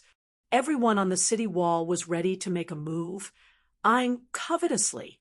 However, no one was willing to take the lead in the beginning. This was what it meant to sacrifice one's friends rather than oneself. However, they were afraid that no one would make a move. By the time that guy turned around and left, no one had the courage to stop him. Finally, a man jumped down from the city wall with an unsheathed long and narrow saber in his hand. With a resplendent radiance, he shouted, "Yen Mountain's king of killing crossbow, please enlighten me." Once someone left the city wall, more than a dozen famous experts were not willing to be left behind. For a moment, the voices of people announcing themselves rose and fell one after another. Fang's Han County's Inksor Zhou Mu, please enlighten me. Jian Province's Pipa player Su Wangfeng, please enlighten me. Southern Border's Thousand Hand Guanyin Fong Baigu, here. Yendang Mountain's unfettered cultivator Sidu Hongshu, may I be so bold as to ask for a fight. I am Mount Yulong's Monkling Miao. I would like to ask for advice today. More than a dozen experts were full of energy, each with a louder voice than the other. This was only the first group that left the city. Soon, a second group with even more people jumped down from the city wall. Compared to the first group, these men were more reserved. Most of them jumped down from the city wall without making a sound. When the first group of experts almost touched the ground and ran forward, the second group was still in the air, but the third group began to jump down in a single file. It was like a curtain of a cascading waterfall, decorated with large and small pearls. This dazzling and magnificent scene was destined to be passed down in Jianghu for a long time. Wang Sheng put down the curtain and sat closer. He said in a low voice, "Master, many of them are famous heroes and devils. Even I have heard of them." Su Fengnian nodded and smiled. "Then I will tell you some you haven't heard of." Su Fengnian looked in one direction and calmly said, 60 years ago, the Northwest's #1 swordsman, he Bai Chuan's sword Elm Pod." His gaze shifted slightly, and he continued, "Dongyue's sword pool's Song Nianqing's 4th sword, Mo Shang Cao." He looked in the third direction. Nanzhao's #1 Wei Miao once wielded the ancient spear Dragon Winding Beam to fight in Jianghu for 3,000 Li Jiang Baisher's sword-peeling peck. Over 100 years, the great frost sword that was used by more than a dozen swordsmen. 2 generations of swordsmen of the Sword Tomb carried their swords in Jianghu and died in Jianghu. Don't worry first, then get serious. Su Fengnian calmly said the names and origins of more than a dozen weapons, as if he were counting soldiers on the battlefield. Every time he said one, a weapon would either fly out of the carriage or rise from the ground. Su Fengnian looked around and smiled without saying anything. Today was an eye-opener for the newborn calf Wang Sheng. He no longer wondered why his master could do such an unprecedented feat. If he really wanted a reason, it was very simple. It was his master. Wang Sheng looked at the Jianghu masters rushing over like a tide and quickly reminded his master, "They are only 100 feet away." Su Fengnian chuckled and said, "I am now a paper frame. But the question is, can they get close enough to dismantle me?" Su Fengnian raised his hand and clapped lightly. Chapter 1129. After the applause, not only were there famous weapons such as Elm Pod, Strange Grass, Big Frost, and Long Saber, there were more than 20 weapons that had been silent for many years. Every weapon was like a spiritual object of the Xian realm. They either flew at a low altitude, fell in an arc, or wandered in an orderly manner. They found an enemy and flew away. None of the first group of more than 10 people were left behind. The rest of the weapons also did not participate. They just leaped over the heads of the masters and went to find the second group of Jianghu people behind. Su Fengnian no longer cared about the outcome of the battle. He turned his head to look at his disciple's slightly tanned face, which was overflowing with light and color. He explained in detail the root of martial arts in the world. Buddhism's mind-binding ape Taoism's three corpses beheading, Confucianism's noble spirit. These are all talking about forging one's body. To put it simply, a person's body is a battlefield. If an ordinary person catches a cold, he or she can get through it by drinking some hot water and recover by himself. Those with weak bodies need medicine and other external items as reinforcements to rush to the battlefield. Otherwise, the body will be defeated like a collapsing mountain. As for how to refine the body, there are countless methods. But in the end, it's still the 6 paths of skin, flesh, tendons, bones, qi, and spirit. Skin, flesh, tendons, and bones are easy to understand. Except for some people who are born with supernatural strength, there is not much difference between ordinary people who practice martial arts. The only difference is qi. There is a saying that one can see the embryo at 3 years old when practicing martial arts. It means that at an early age, there is not much dirt on the child's body. It is easy to cultivate the meridians and aperture acupoints. The meridians are like the path of a person's qi, circulating endlessly. Very few masters can circulate qi for 600 to 700 miles in an instant. The aperture acupoints are a person's own paradise. Ancestor Lu once passed down a saying, "Go up the mountain and visit the immortals for 60 years. Then the treasure mountain is within oneself." Usually, when talking about a person's talent, he is talking about these two things. Wang Sheng listened in a daze, but it was not difficult to understand the metaphor of the meridians as roads. He asked in a low voice, "Master, I have been to many places in the past few years. Generally, the official roads are winding and difficult to walk on, not to mention those small paths. They are not as laborious as the post-house roads for soldiers and horses. Could it be that the qi of the experts is equivalent to taking the post-house route?" Su Fengnian said with gratification, "Exactly. The roads in the suburbs are divided into 5 levels according to the law. The post roads are undoubtedly the fastest way to transmit information. But when you really enter the room of martial arts, you will know that there are no rules. There are many unorthodox ways in Jianghu taking shortcuts in the flow of qi. In Jianghu, in the 3 sects, there is no difference between the 2 realms. As Jianghu people who are not of the 3 sects, but in the Jianghu who are not Jianghu people of the 3 sects, as Jianghu people of Jianghu as well, in the Jianghu people, as a Jianghu and Taoist Tao, Taoist Taoism. In level Jianghu, while the master and disciple were chatting, the first group of Jianghu heroes saw that the situation was not good and had tactfully retreated. Among them, the 1,000-hand Guanyin Fang Baigu hid countless hidden weapons and was very arrogant. He did not expect that just as he threw out a hidden weapon, his neck would be pierced by the peeling pek saber. This strong man from Nanjiang held his neck with both hands and staggered a dozen steps before falling to the ground and dying. A middle-aged swordsman wearing white had even worse luck. He encountered the frost saber, one of the top 10 famous sabers in the world. He turned and ran, but was still pierced in the back by this divine weapon that had not appeared in Jianghu for decades. His entire heart was smashed. He fell to the ground and died on the spot. On the other hand, the ink-soaked sword Zhou Mu was the only swordsman left who could contend with the flying sword Yuing. However, they were only evenly matched. Wang Sheng was puzzled. "Master, why are the masters so worthless? Each and every one of them is similar to the fake secret manual that I bought with a few taels of silver. Is it because master is too powerful?" Su Fengnian did not answer directly. Instead, he said, "Wang Xianji once said that even if 9 of the 10 martial arts experts joined forces, he was confident that he could kill all 9 of them. This is the confidence of Wang Xianji as the world's #1, and also the spirit of a single person who can fight against the world.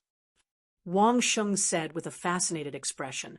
Master, the fist master that I admire, Linya is also old immortal Wang's disciple. Su Fengnian made a sound of acknowledgement. Someone on the city wall shouted, Let's join forces and kill that brat together. Whoever succeeds will take the lion's share. I don't believe that we can't kill one with a few hundred people. Soon, someone else fanned the flames and agreed. Yes, let's call our friends in the city. With hundreds and thousands of people, we can drown that brat with just a mouthful of saliva. Wang Sheng said angrily, Master, these people are too shameless. Su Fengnian smiled. He stood up and put the red sandalwood sword case upright. With one hand on the case and the other raised high, he said in a low voice, Please, after the death of a legendary figure like Sheepskin Fur, who only appeared once every 500 years, who would care about the two halves of the wooden horse ox? What about Peeling Peck, which was once held by Jiang Baisher? What about the two sword crowns of the sword tomb? Jiang Hu had forgotten. Su Fengnian wanted Jiang Hu to remember them again. After the word, please. The 9 swords in the case rushed out first and lined up in front of Su Fengnian in a line. The weapons that had rushed to the top of the martial emperor's city turned back. The weapons in the carriage and around the carriage bloomed with their own brilliance at the same time.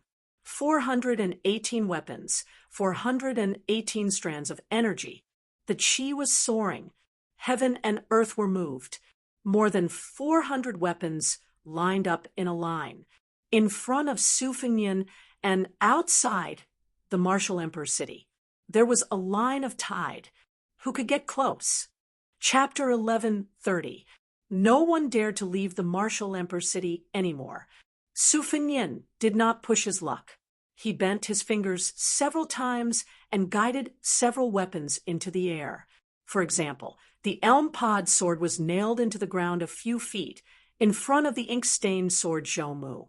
The great spear dragon, winding around the beam, was nailed into the ground in front of a spear master. The slender crimson short sabers flew to the top of the city wall and fell into the hands of a machete man. More than a dozen weapons had new owners. After a brief moment of shock, these people, without exception, cupped their fists and bowed to Su Fengnian outside the city to express their gratitude. This was not only because they were happy about Su Fengnian's gift, but also because they were grateful for his recognition of their talents. Among the crowd, a nameless, thin teenager was the most eye-catching. He had actually obtained the great frost-long saber that had been returned to its sheath. After being gifted the saber, the teenager could not control the heavy saber that was as heavy as a living thing. He was dragged by the saber for dozens of steps before falling to the ground. Only then did he hug the great frost-long saber tightly and grin foolishly. No one could laugh. The teenager was born in the city. His parents were a pair of top assassins who had retired from Jianghu. A few years ago, they had died in a bloody attack by unknown enemies. The teenager ran out of the city with the saber on his shoulder. He told the guy who treated all the masters in the city as nothing that he would follow in the future. As long as he was willing to teach him how to use the saber, he, Lu Yunzhang, would be willing to work for him. Su Fengnian asked for 3 spacious carriages to carry the goods. An old spy of the Whisking Water House who had been hiding in the martial emperor's city for many years came out of the water and drove the first carriage. He could not stop crying as he drove. Lu Yunzhang had mingled with people from all walks of life in the martial emperor's city since he was young. He was proficient in everything. He was in charge of the second carriage. His disciple Wang Sheng, who had learned how to drive, was in the rear. Su Fengnian sat beside her and continued to talk to her about the basics of martial arts. In addition to the carriage, the old spy also had to take care of 6 horses. The carriage's load was beyond imagination, so horses had to be changed frequently. The 4 people, 3 carriages, and 12 horses, along with more than 400 weapons, leisurely drove out of the East Sea. Then, along the southern border of Jingji and Pingfan, they made a small arc. When the team reached the top of the arc, Su Fengnian stood on a mountain near an isolated city pass and looked at the scenery of the south for a long time. Wang Sheng and Lu Yunzhang, who were of the same age, did not get along well. Wang Sheng could not stand Lu Yunzhang's mischievous smile, and he did not behave properly in front of her master. Lu Yunzhang, on the other hand, did not like the pedantic young man. The 2 of them were at loggerheads. As long as they met, they would quarrel nonstop. However, Lu Yunzhang was not most afraid of the immortal who had given him the saber. In the wise young man's opinion, since the immortal was an expert of the land of immortals, he naturally would not argue with him.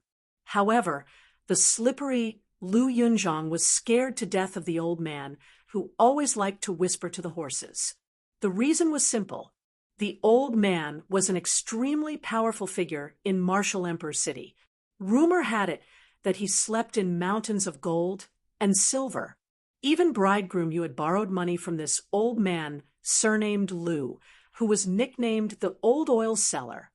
When Su Fengnian stood at the highest point of the terrain and looked to the south, not far away, Wang Sheng, in addition to the wooden sword at her waist, was also carrying the red sandalwood sword case on her back.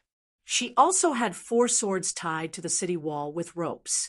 They were the moose fish sword, the 3-inch sword dogwood, personally forged by the old Northern Han Confucian sage Chao Yi, the talisman sword, wild crane of the Taoist loose immortal Huang Sishan, and the long sword biting pearl that had once pierced through the abdomen of the emperor of Dongyue.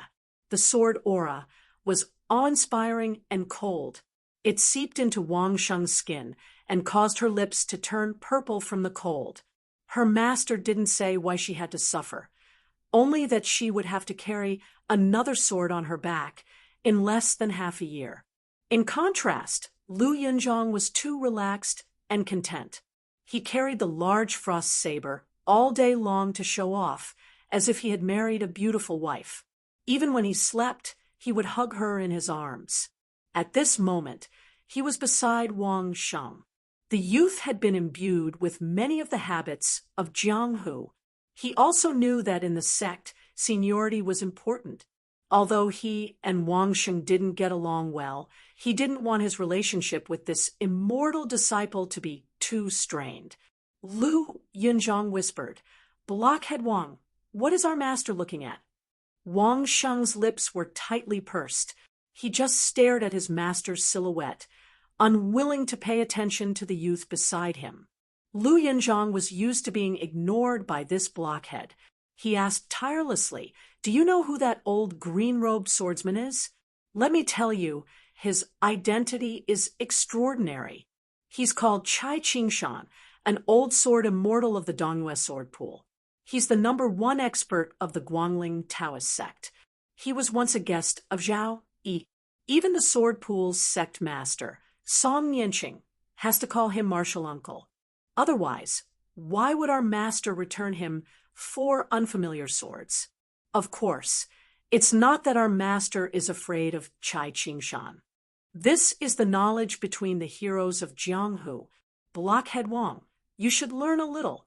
Wang Sheng finally couldn't help but turn his head and stare. "Don't keep saying, 'our master.' My master has never acknowledged you as his disciple." Lu Yunzhang reached out and patted the scabbard of the large frost saber. He chuckled and said, "Speak with your conscience. Where can you find such a talented disciple like me? Look at you. You're carrying so many swords, but all of them added together aren't as famous as my saber." Wang Sheng didn't want to talk nonsense with him. Chapter 1131. The old spy surnamed Lu was probably done chatting with the horse. He walked over to the 2 children, squatted down, grabbed a handful of soil in his palm, and sniffed it. Everything had its vanquisher. Lu Yunzhang immediately kept quiet out of fear and took the initiative to sew his mouth shut.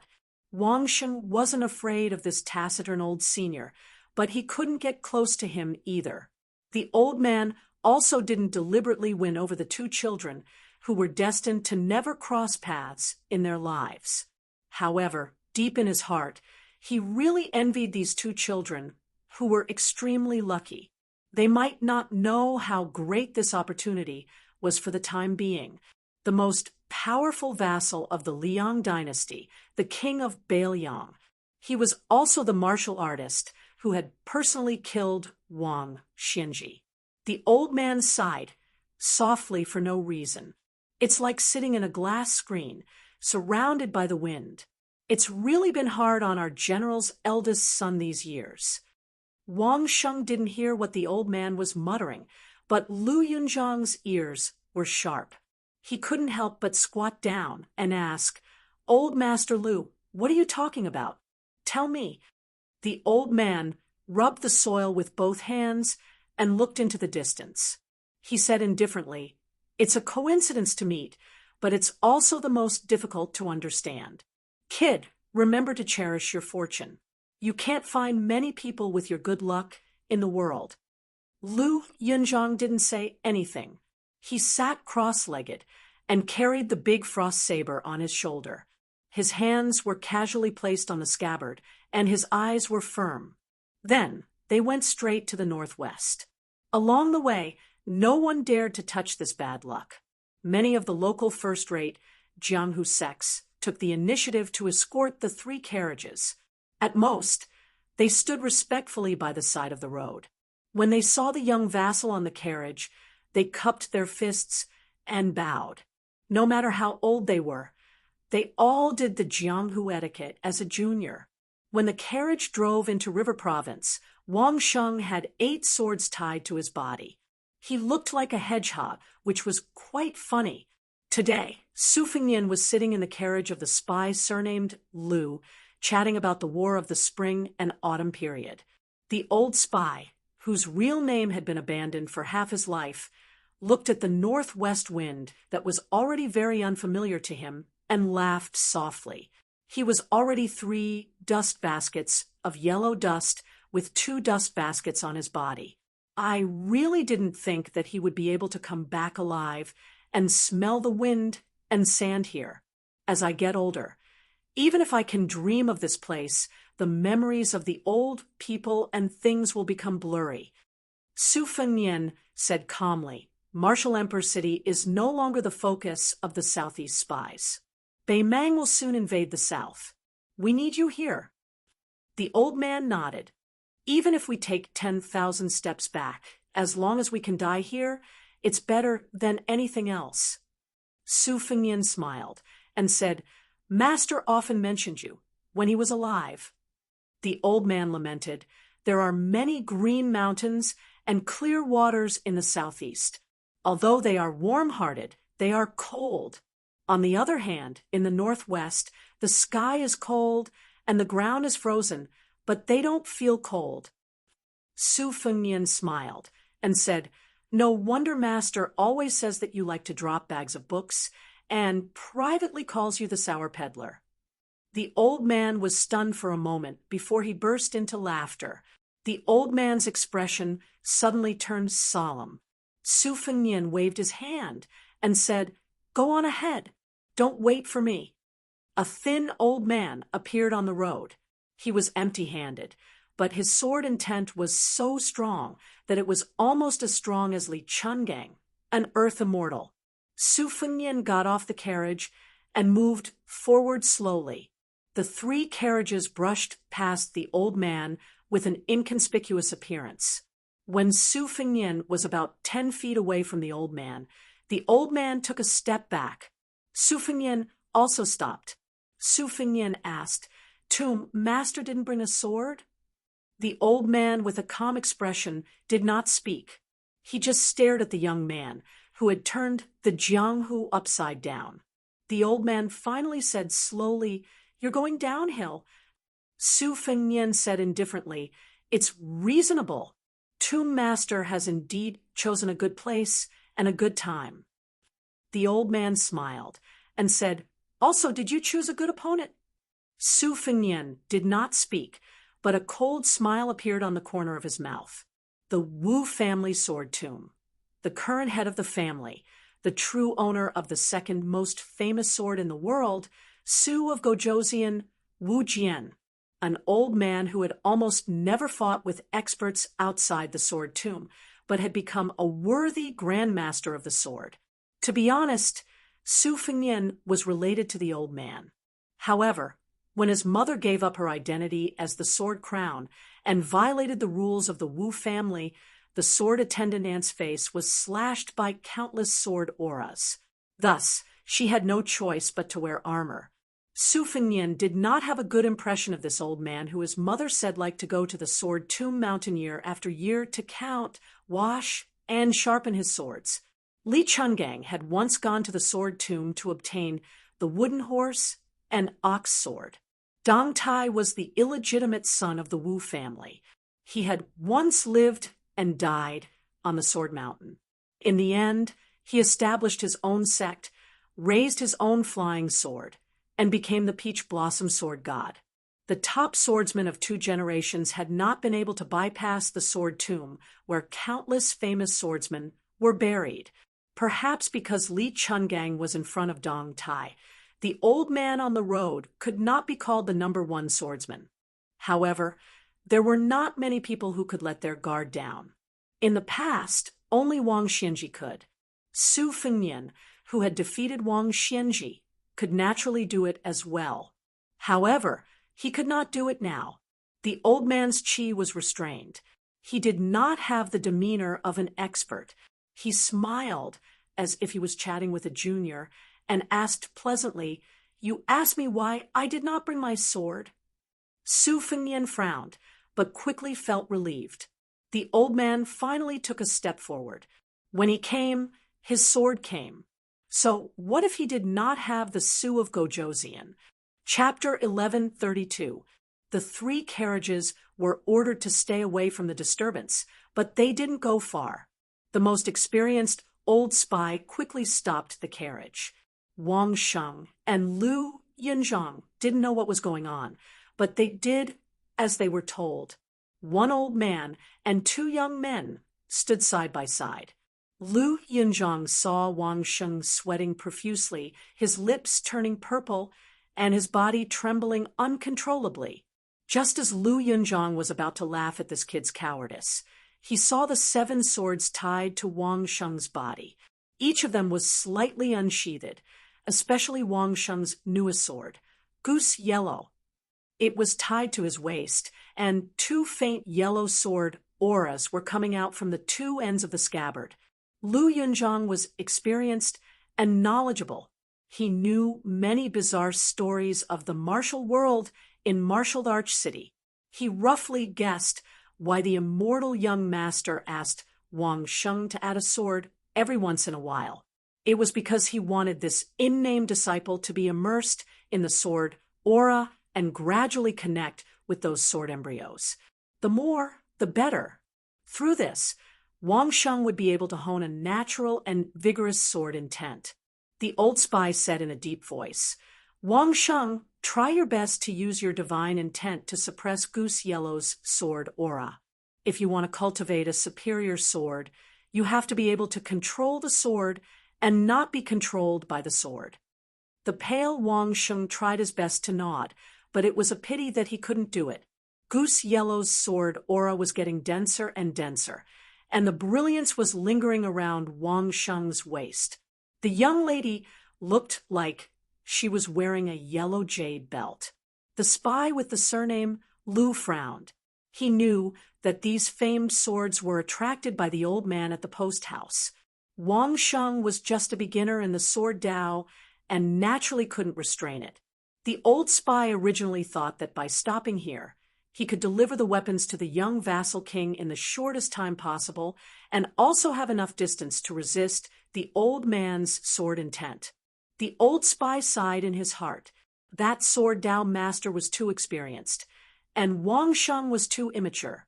Lu Yinzhang asked curiously, "Old man Lu, Who is that 50 or 60 years old guy? Is he worth Wang Sheng's and my immortal master's help? Back then, even Chai Qingshan was polite and didn't dare to put on the airs of a senior in the martial world.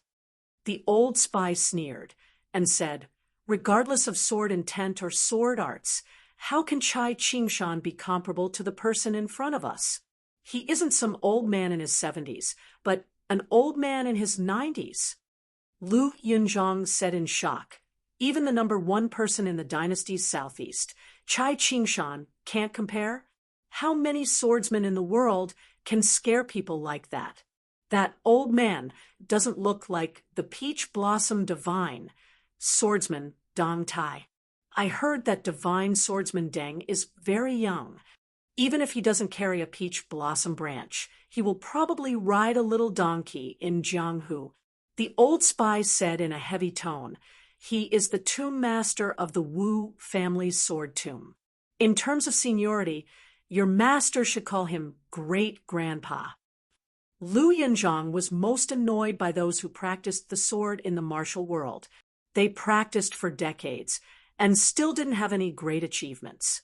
How could they have the spirit to drag someone away with a swing of their saber? Playing with a saber was more enjoyable. However, the Wu family's sword tomb was a place shrouded in clouds and fog.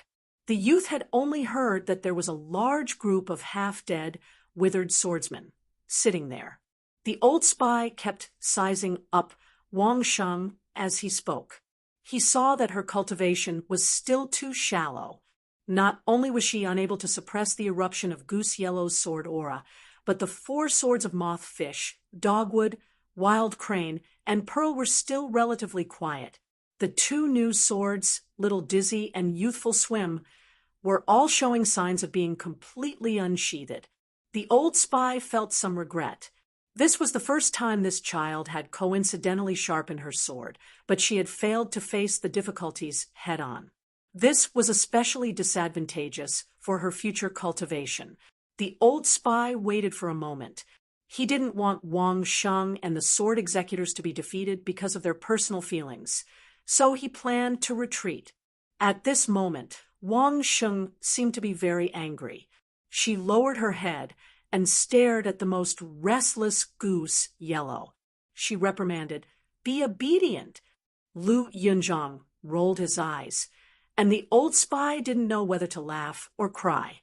However, the 2 of them were surprised to find that the famous sword had indeed calmed down.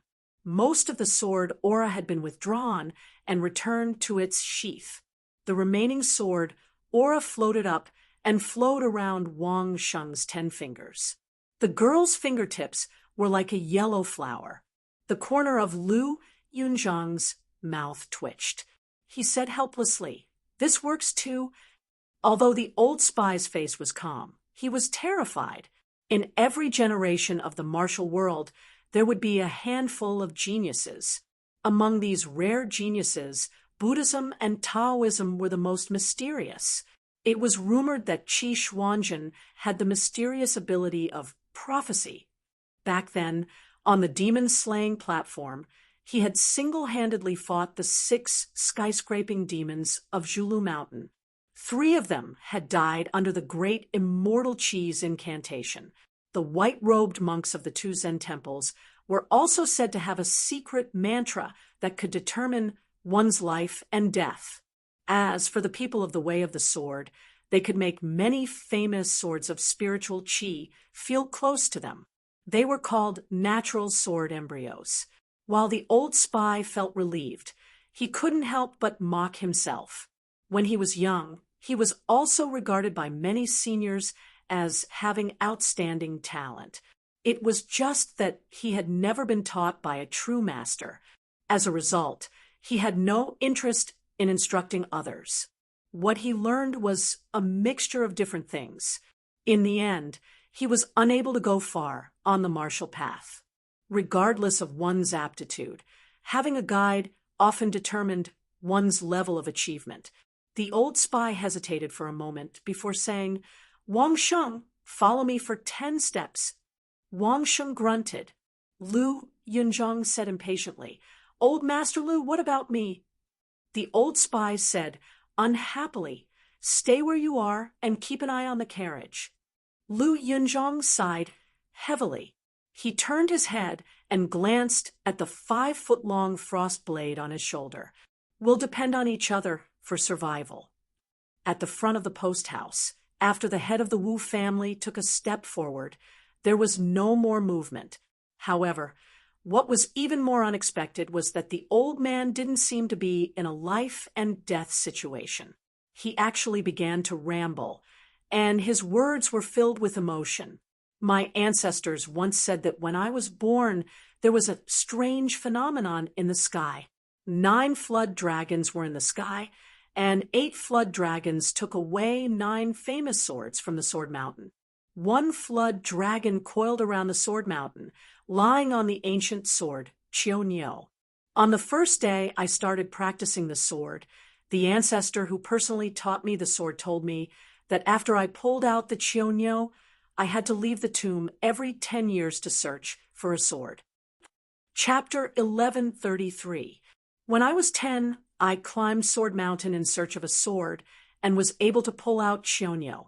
When I was 20, I went deep into the mountains of Liaodong and found Qi Wen at the bottom of a lake. When I was 30, I found Chao Feng in the forest of steels in the wilderness of northern Han.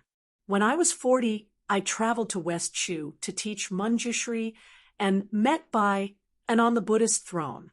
When I was 50, I went to Shu to find Jiao Tuesday. When I was 60, I went to the southern border to seek revenge. I inadvertently saw Yazi nailed to a towering ancient tree. When I was 70, I found a Xia under a stone slab on an ancient bridge in Great and City. When I was 80, I went to the old Dongyue kingdom to visit friends and met Pu Lao inside an ancient bell. When I was 90, I entered Great and City and saw Pai Xiu. Now, I have gathered 9 swords. My life should have been complete. When the old man reached this point, he smiled. In this life, other than searching for swords, I have only ever searched for swords. I have never asked why I practiced the sword. Every 10 years, I would ponder how to abandon the sword and obtain its intent. 10 years after 10 years, I have truly missed many people and many sceneries. Su Fengnian raised his head and gazed at the sky. In his field of vision, there was a sea of golden clouds. Sunlight sprinkled down like feathers, gorgeous and moving. Afterwards, the sea of clouds was like a piece of satin that had been ruthlessly pierced through by an awl, creating a slightly slanted opening.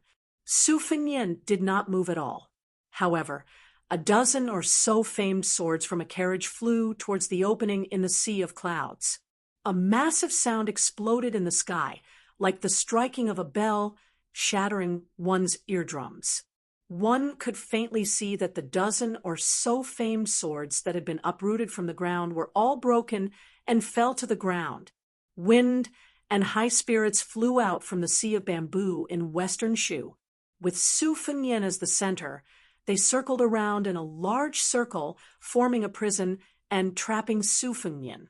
Then, Sword Qi swept out from northern Han, transforming into 10 fragments. Each fragment was a sword, and the 10 swords became 1 Qi. It was as if an immortal was leading the way. A majestic aura came from the northeast. A long rainbow pierced through the sky, with Liaodong as the starting point of the sword momentum and Hezhou as the landing point of the sword momentum. It drew a shockingly huge semicircle. It was wrapped in a stream of water mist, trying to repel the fire. Then, a Qi appeared from the distant southeast. The sword Qi filled with an ancient intent. There was a total of 9 streaks of sword Qi, each with their own merits. The old tomb master of the Wu family spent a total of 90 years to find the 9 swords. He did not use the ancient swords themselves to fight against his enemies, but only took the will of the swords for his own use. The old man had indeed chosen a good time to show himself. When he was rushing to River Province, The sword chi had already risen from the ground. If there really was an immortal who could look down on the mortal world from the 9 heavens, he would be able to see the 9 streams of sword chi coming from all directions on the ground, all heading towards the same destination, where Su Fengnian was standing. Su Fengnian had been standing in the same place all along, but other than the red sandalwood sword box on Wang Sheng's back and the 7 bound swords, all the famous swords on the 3 carriages had already flown out of the carriages to fight the enemy. About 300 meters behind Su Fengnian, a large section of the road was torn apart by the thunderclaps. There were 2 places at different heights beside Su Fengnian. One was 70 feet away, while the other was 60 feet away. More than 20 famous swords were destroyed before they could enter Bailiang's territory. There was even a chi that fell from the sky, scattering a cloud of fine powder 4 feet away from Su Fengnian's head. The streaks of sword chi were getting closer and closer to Su Fengnian. They were aggressive. The Yazi sword will with the heaviest killing intent swept over, destroying the 12 ancient swords with Gu Chengjian in the lead. However, the mottled and messy sword chi had already surged to 20 feet in front of Su Fengnian. However, the sword chi that came right after was the most powerful, like a ferocious beast that could swallow all things without spilling out. Su Fengnian spread out his hand and summoned a clothes tamping sword. The 2 swords perished together.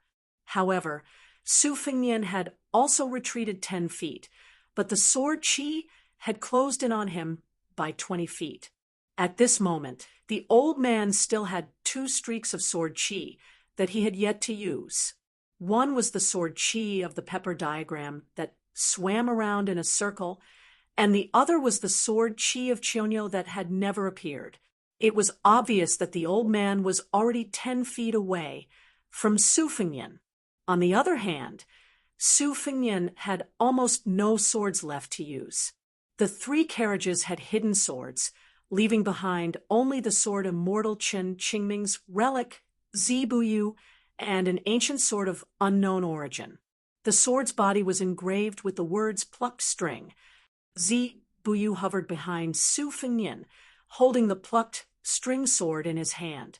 He held the sword hilt with one hand and pressed 2 fingers on the tip of the sword with the other hand, pressing the sword's body into an arc. Su Fengnian removed the hand gesture of holding and flicking the sword at the same time, and silently said, "Go!"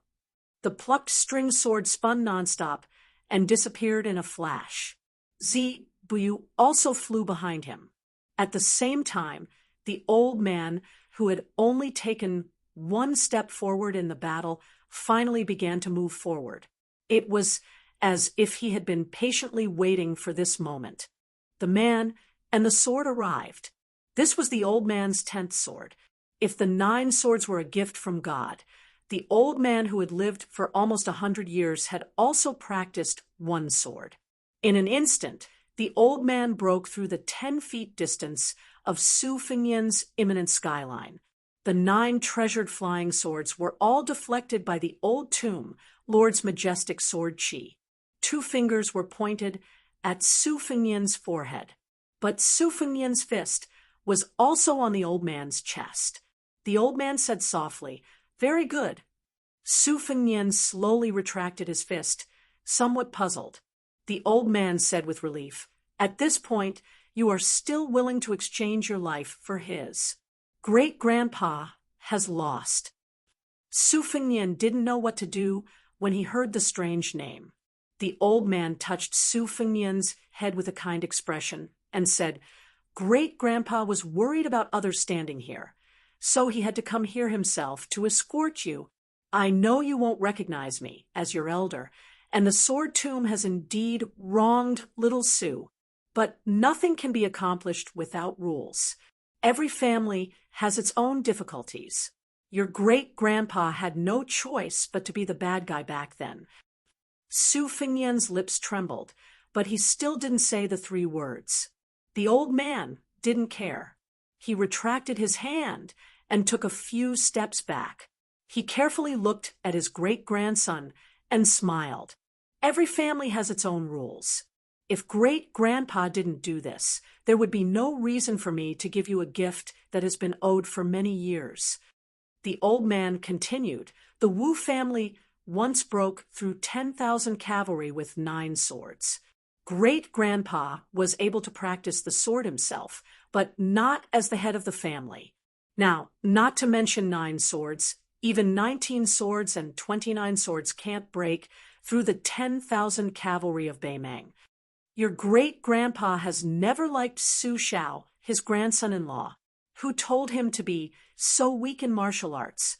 Even now, I still feel that this bastard is not worthy of little Su. It seemed that the old man was talking to himself. Su Fengnian, the nominal great-grandson, was silent. The old man laughed heartily. Great-grandpa is very happy to see you. The old man had probably seen enough of this extremely promising and appetizing great-grandson. When he passed by the young man, he patted the young man's shoulder and said, "Don't shoulder everything by yourself." The old man walked away with his back to the stubborn young man who still hadn't called him great-grandpa. One day, more than 100 people will leave the sword tomb of the Wu family and enter Beiliang on horseback with swords. Chapter 1134. After the battle, Lu Yunzhang reluctantly followed the 3 to pick up the broken limbs of the famous swords. The youth really couldn't understand why his immortal master was so fussy about daily necessities like a housewife when he already had such a wealth. Wang Sheng wasn't as heartless as Lu Yunzhang, who had a sad expression when picking up the swords. Lu Yunzhang was a swordsman who looked down on swordsmanship, but she was different. She couldn't help but feel sad when she saw dozens of famous divine weapons being destroyed. When Lu Yunzhang threw the last broken sword into the carriage, he caught a glimpse of Wang Sheng's absent-minded appearance. He teased that Wang Sheng was like a girl, but a little too tall and big. Wang Sheng angrily reached out and grabbed Goose Yellow at his waist. In an instant, a sword aura was formed, and it couldn't be underestimated. The bold Lu Yunzhang wasn't afraid at all. He grinned, revealing a mouthful of white teeth. His palm spun around the hilt of his frost-long saber. His eyes were blazing as he asked Wang Sheng if they wanted to fight. Whoever won would be the first disciple of his immortal master. Wang Sheng's face changed, but he didn't speak. For a moment, the young boy and girl were in a deadlock. The old spy couldn't stand such a childish infighting and wanted to punish each of them 50 times to let the 2 brats know the severity of the matter. But he didn't expect that the young lord not only didn't mediate, but also added fuel to the fire. He wanted them to make a vow to fight 3 years later. Afterwards, the old spy privately inquired about the reason. Su Fengnian laughed and said that he deliberately let the 2 children be each other's whetstones. Moreover, he wouldn't hide anything from either side. He would teach them the best swordsmanship and saber techniques in the world. He also wanted to see the outcome of this battle. When the carriage arrived at the border of Yuzhou, Lu Yunzhang heard a rush of galloping horse hoofs that he had never heard before. It was a single sound, but it was abnormally heavy. The youth quickly let go of the reins and jumped onto the horse's back. He looked up and saw a scene that he would never forget for the rest of his life. Hundreds of elite cavalry were all white horses and white armor. They wore cold sabers and carried powerful crossbows. The movement of the horses' backs was exactly the same as the movement of the horses' hooves. No wonder they were galloping on the road. The horses of Beiliang and the cold sabers of the Su family were treasures that the other lords of Liyang coveted. Lu Yunzhang couldn't be compared to the ignorant Wang Sheng. The martial emperor's city was filled with crooks and honest people.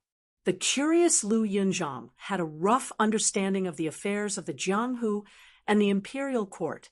Along the way to the west, the youth roughly guessed the identity of the immortal young master. However, as a Jianghu youth who lived in the streets of the Eastern Sea, He didn't know the scenery of the northwest frontier fortress. He also couldn't imagine the magnificence of the cavalry of the Northwest Sioux family. Now that he saw it with his own eyes, the youth had the most intuitive impression. He felt that if he was given a few thousand cavalrymen, no matter how many experts there were in the martial emperor city, he would be able to crush them a few times. For a moment, the youth was a little dazed. He felt that if he were to practice his saber behind closed doors, it would be better to go to the border and practice a saber that could kill people. Half of the 800 White Horse cavalrymen arrived. When they saw Prince Liang, they dismounted and knelt down. Su Fengnian casually glanced around. Most of them were new faces. This wasn't strange. Back then, most of the cavalrymen were his trusted aides and had infiltrated into the various armies, especially those who had followed him to the Iron Gate Pass to assassinate Prince Zhao Kai. Most of them had high official positions. Although their official ranks weren't high, they had some real power in their hands. Some of the young people who had shown outstanding performance on the battlefield, such as the ruthless Hong Shuwen, were like carps jumping over the Dragon's Gate. They had a bright future ahead of them. Su Fengnian raised his arm, indicating for the White Horse cavalrymen to get on their horses and continue on their journey. Su Fengnian didn't go straight to the prince's residence in Liangzhou. Midway, he turned south to Lingzhou. He only brought Wang Sheng and Lu Yinzhang with him. The old spy followed the White Horse cavalrymen into Liangzhou first. Then they went to Chu Lushan's Fushui room for the roll call. Su Fengnian was going to see the Tangerine provincial governor, Su Beiji, whom he had kidnapped from Beimang. The northwest solar terms were connected by spring and autumn. Thus, it was known as the long winter without summer. It wasn't that there wasn't a hot summer season. When it should be hot, it was often much hotter than other places. The ground was high and the sky was close, and there was nowhere to hide. Naturally, the sun was fierce. However, it was close to the beginning of autumn, and there was no sign of a cool breeze.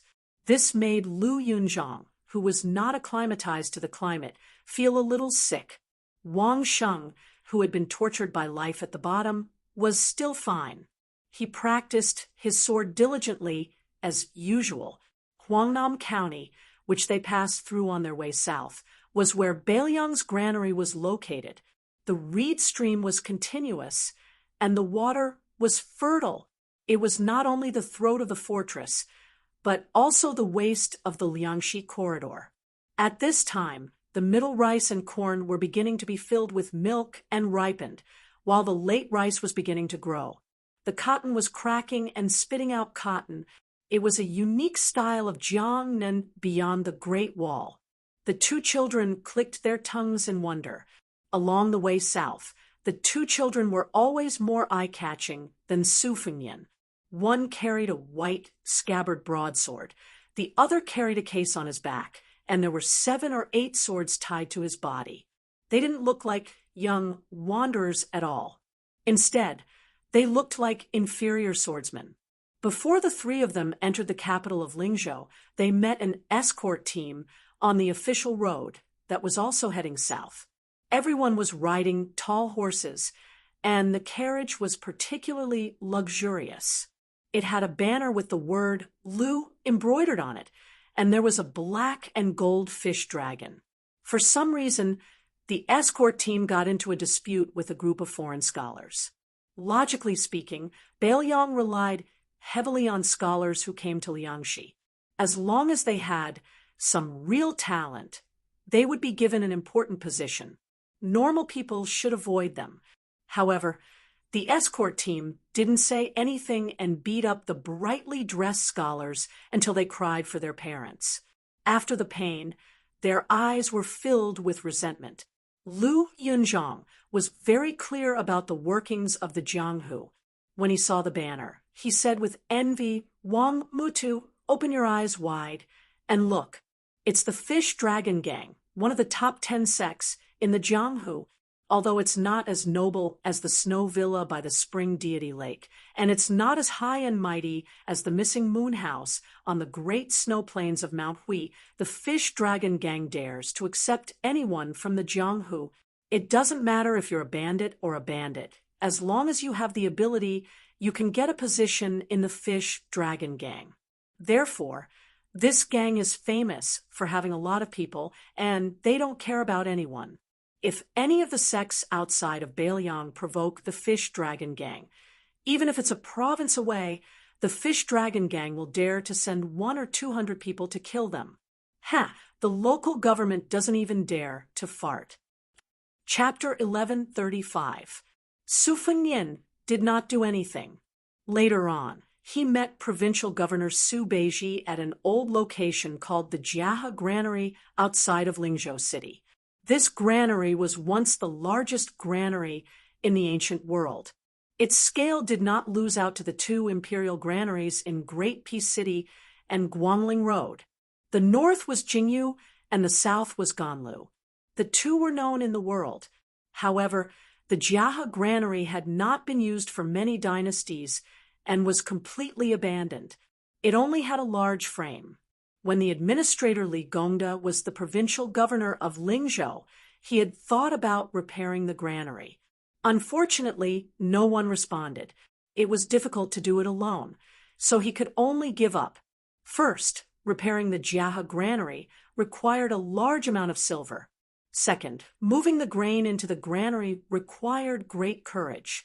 Furthermore, once the grain entered the granary, it was the same as the government becoming a chicken rib.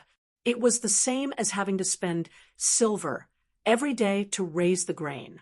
Normal granaries could still exchange new grain for old grain to earn money that could not see the light of day. However, once the Jiahe granary was used again, it was destined to be an important military location that even the young kings had to keep an eye on. Who dared to do anything to this place? Were they tired of living? The newly appointed provincial governor, Su Beiji, acted alone under these circumstances. He did not hesitate to overdraft the Lingzhou tax and decided to renovate the Jiahe granary.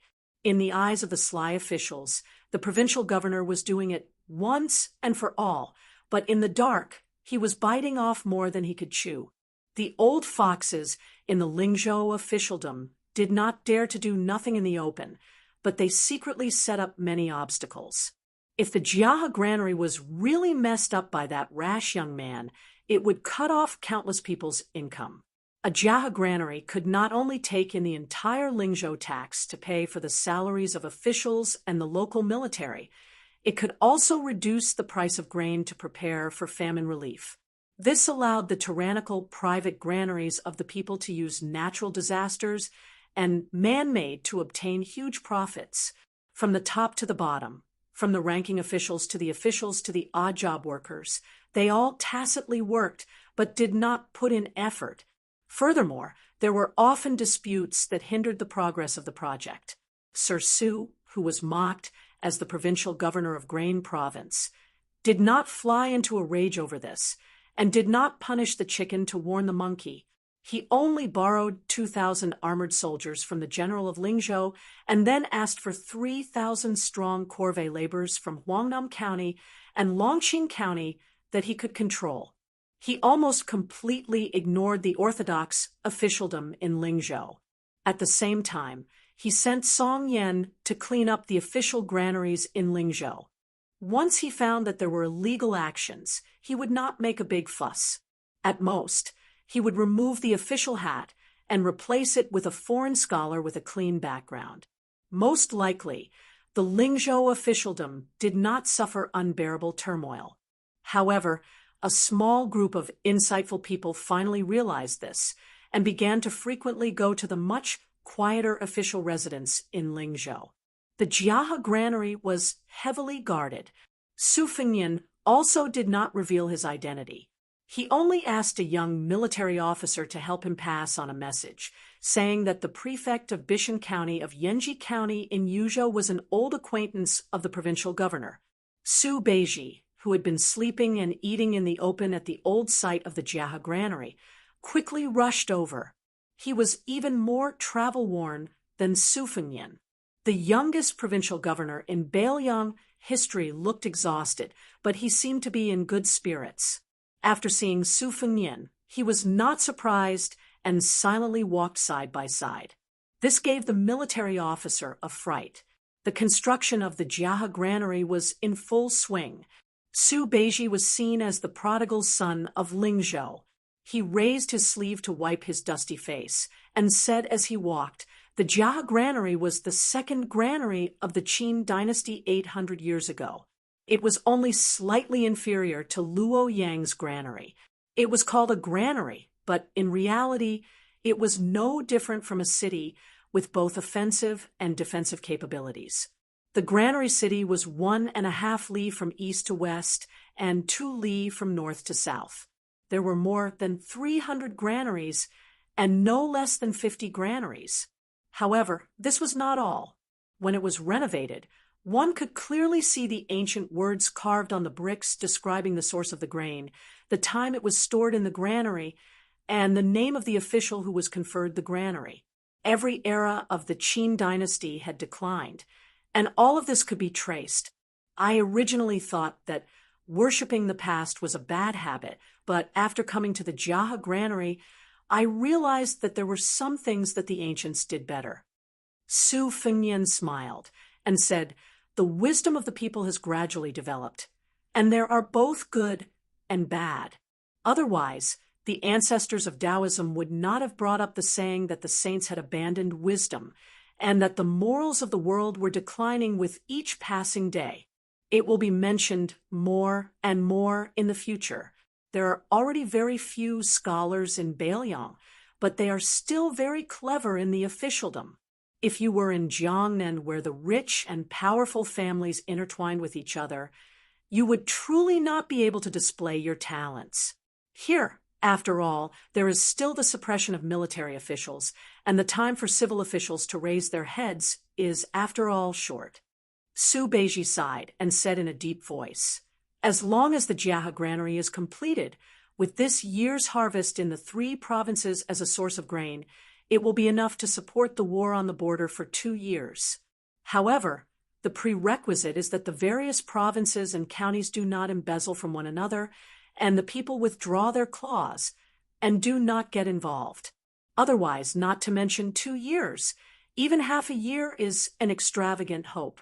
Time does not wait for me. Actually, if we can plan slowly, I can even have the local grain merchants go to other provinces to buy grain at a high price to fill the cold. This bit of silver is nothing. Once the war starts, not to mention gold and silver, even land will not be as valuable as ready-made grain. However, 20 years of peace within Bailiang has become their confidence for being short-sighted. It is really laughable. Those who brought their children and grandchildren out of the country have even spread the word that even if the grain in the granary rots to the ground, they will not sell a single grain of good rice to the Jiahe granary at a high price. This reminds me of what Grandpa said about the disputes between neighbors. If you only have 1 cent of silver and your neighbor gets 3 cents of silver, then you would rather everyone not earn a single cent than let the other family get 2 cents more.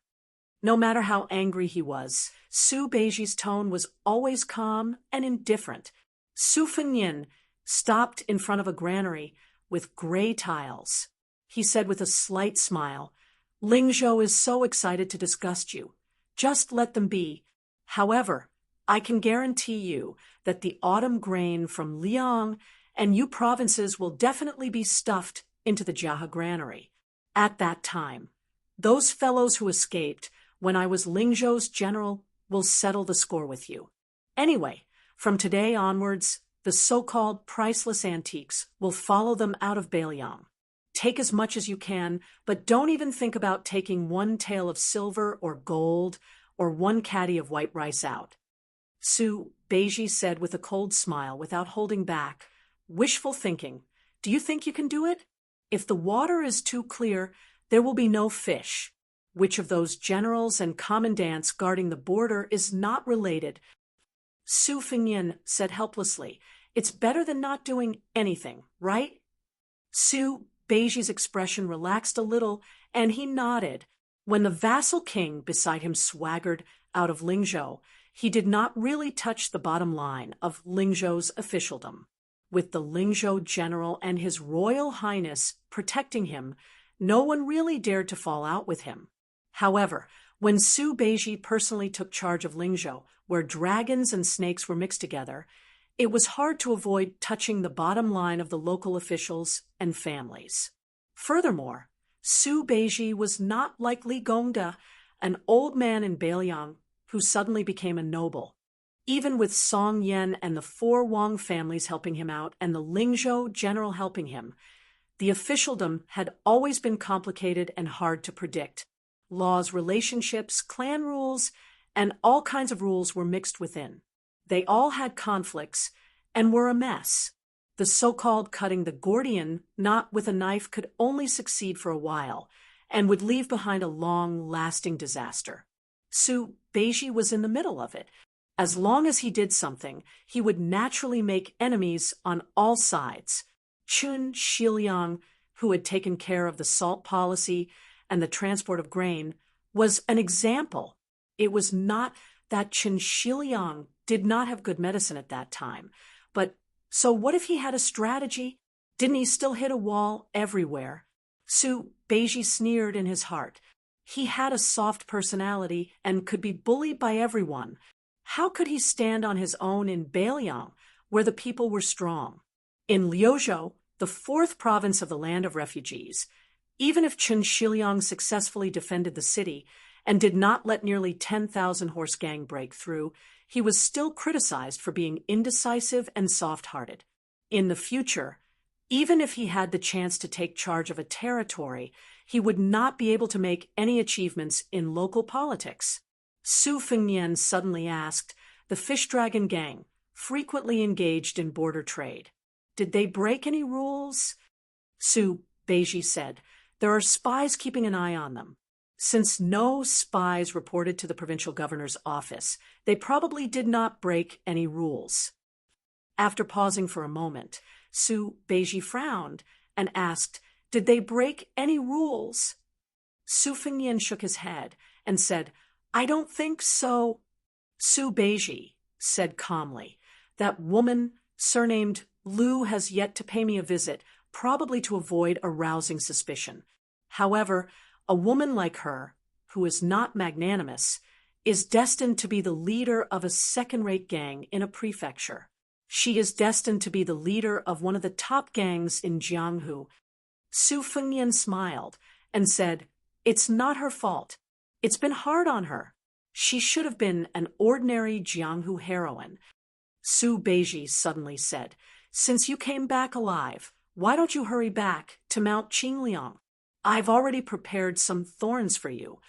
Su Fengnian said bitterly, it's useless to bring a thorns and ask for punishment from second sister. Su Beiji's face was filled with undisguised schadenfreude. Then, Su Beiji ordered a large portion of food for the king of Beiliang, who had yet to eat.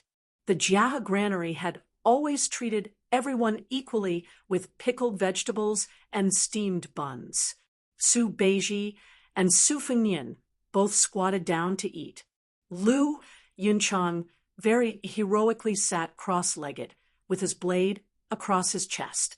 He also asked for a jug of the famous green ant wine from Beiliang. In the end, he choked on it until his face turned red.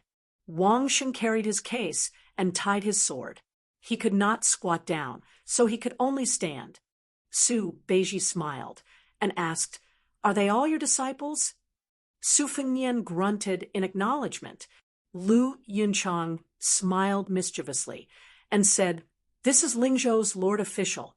My name is Lu Yunchang, and I am from the Eastern Sea's Martial Emperor City. I am Master's eldest disciple. I hope Lord Official can take care of me in the future. Su Beiji heard the youth's cultured words and dismissed it with a smile. Wang Sheng snorted coldly. Su Fengnian smiled and said, they can be considered as my second and third disciples. My eldest disciple is a shepherd boy, but he is still by Su Yanbing's side. Lu Yinchang stared and said, "What? Wang Sheng is not even the eldest disciple. Immortal Master, then why would I fight with Wang Sheng 3 years later? Even if we fight, we will only be second. It's meaningless." Su Fengnian said indifferently, "Drink your wine." The youth drank his wine obediently, showing respect for his master. Su Beiji asked softly, "What did Guangling Road say?" Su Fengnian said calmly, "It will be in the next few days." Su Beiji sighed and said, "When the smoke signal rises, does this mean that someone in the Liang dynasty's imperial court is welcoming the last ray of light?" Su Fengnian grunted expressionlessly. "If the old doesn't go, the new won't come." Chapter 1136. In Longqing County, Zhong Hanguo, a general of Huaihua City, who had retired to his hometown, died. In the end, a nameless fish dragon gang appeared out of nowhere. Not only did the fish dragon gang take over most of the waterway business in Longqing County, they even relied on smuggling at the border. It was said that they could make money from both sides of the upper echelons of Lingzhou and Yuzhou. The new top 10 sects in Jianghu were full of vigor and were not as lethargic as before. Undoubtedly, Mount Huishanzi was the biggest winner. Not only did they make their moonless house in the Great Snow Plateau enter the top 3, surpassing the declining Longhu sect and the thriving Wudang sect, they stood shoulder to shoulder with the Wu family's Sword Tomb and Lantua Mountain. They also brought the Spring God Lake's Snow Mountain Villa to the sky. Later on, there was the Dragon Palace that was ridiculed as Mr. Nayland's made in Nanjiang, the new sect in the north, and the Spring Invitation Cottage, led by the beauty Xia in the West Shu Bamboo Sea. The Fish Dragon Gang of northern Liang's Lingzhou, which ranked at the bottom, was the most unexpected upstart. They did not have a top-level one master as their stabilizing force, nor did they have a deep foundation to show off. However, after a few fights with hundreds of talents and the gang, they had annexed a few gangs from other provinces. There were no longer people who mocked and ridiculed them all day long. The young female gang leader's reputation continued to rise. However, for some reason, she rarely showed herself. Most of the time, she was in charge of the affairs of the foreign guests who were suspected of occupying the gang's territory. In the past, Jianghu was full of men and not enough of women. The so-called heroines and fairies were just decorations that could not cause much trouble. However, it was different now. Among the top 10 sects, there were 4 female leaders: the leader of Wulin Alliance, Xianyuan Qingfeng, the new palace master of Dragon Palace Lin Hongyuan, Xie from West Shu, and Lu Nerong from the Fish Dragon Gang. They were almost on par with the men. However, among the 4 women, Lu Nerong was undoubtedly the most inconspicuous. She did not have the beauty of Xie, nor did she have the peak martial arts of Xianyuan Qingfeng. She even vaguely retreated behind the scenes in the Fish Dragon Gang, like a puppet. Many locals of Lingzhou couldn't help but feel indignant for him. It had always been the bigger shop bullying the customers. How could there be the logic of the bigger customers bullying the shop? In the famous Nanxiangzi restaurant in Longqing County, a heroic-looking woman went up alone. She ordered a few signature seasonal dishes and drank wine by the window. The manager was an old man in Longqing County. He had a close relationship with old gang leader Lu, who had already retired. Seeing this young woman who he had watched grow up with his own eyes, he felt sad and sympathetic. However, the old man knew the woman's temperament, so he couldn't show it on his face. He could only ask someone to find a good wine that had been stored in the cellar for many years. He personally opened the mud seal and accompanied the woman to drink a bowl of hot, strong wine. They talked about the Jianghu deeds of old Master Lu when he was young. When the old shopkeeper saw the group of people arrogantly climbing up the stairs, he sighed and silently got up to leave. Every family had its own difficulties, not to mention that the Fish Dragon Gang today was not something that an old wine cellar like him could meddle in. The woman looked up and saw that the three people were the guests who had joined the Fish Dragon Gang in two batches. The burly man in his prime was originally a notorious machete man in Yuzhou, who carried a famous knife called Zongyi. The old man was one of the top internal experts in Hezhou. He was close to level 2 and had the reputation of being a painter. The young and handsome man was the most powerful of the three. He was also good at using subtle hidden weapons, which made it impossible for people to guard against him. He was the top Jianghu talent in Gangnam-do. At present, the Fish Dragon Gang claimed to have 4 great masters and 18 guests. The 3 of them were the confidants of the second master, Jiang Zishi. Jiang Zishi, the devil who was born in Nanjiang, had once killed Xian Jinren of a venerated Taoist temple in the south when he was only at level 2, not to mention Jiang Zishi, who should have been executed in Jianghu. Even Su Dachang, the machete man who carried the Zongyi knife, was a tricky character that no one in the old Fish Dragon Gang could compete with except for Old Master Lu. In such a gang, where all kinds of fish and dragons were mixed, except for an almost invincible woman like Hui Shanzi, no one could control such a large group of domineering people who were united. The painter Su Kunshan had been in Jianghu for a long time and was a shrewd old man. Although he looked down on the girl from the bottom of his heart, he still called her Old Master Lu in a pleasant manner. Su Dachang held the handle of the Zongyi knife with one hand and sat down casually with a sarcastic face. He poured himself a glass of wine. At this moment, the Fish Dragon Gang had a large number of people and could be said to be strong and powerful. It was like those guys who were in charge of smuggling at the border, and no one knew where they came from. They could even swagger with light crossbows, and even the government could only turn a blind eye to it. This group of people were all subordinates of the great master, Feng Gaoqi. However, Feng Gaoqi had never participated in the power struggle of the Fish Dragon Gang. Everyone guessed that this guy most likely had a background in the Bailiang army, so naturally no one dared to provoke him. However, the other 3 great masters, including Jiang Zishi, were all people of Jianghu who knew their own ins and outs very well. The 3 of them fought with each other and supported each other. Soon, the nominal gang leader in front of them became a mere figurehead. The young woman could not convince the crowd. So how could she compete with these old men who were well-versed in the rules of Jianghu? Not only did she gradually lose her voice, but she was also reduced to being used as a bet by 2 young guests. After the handsome man sat down, he stared at the woman across the table and asked with a smile, "Narong, today I will have a martial arts competition with Song Chunxiao at Yaohua Lake. Would you like to cheer for me?" Lu Narong's eyes were cold and did not show much emotion. Chapter 1137. Su Dachang couldn't bear to see this little girl's cold appearance the most. He was like many outsiders in the gang.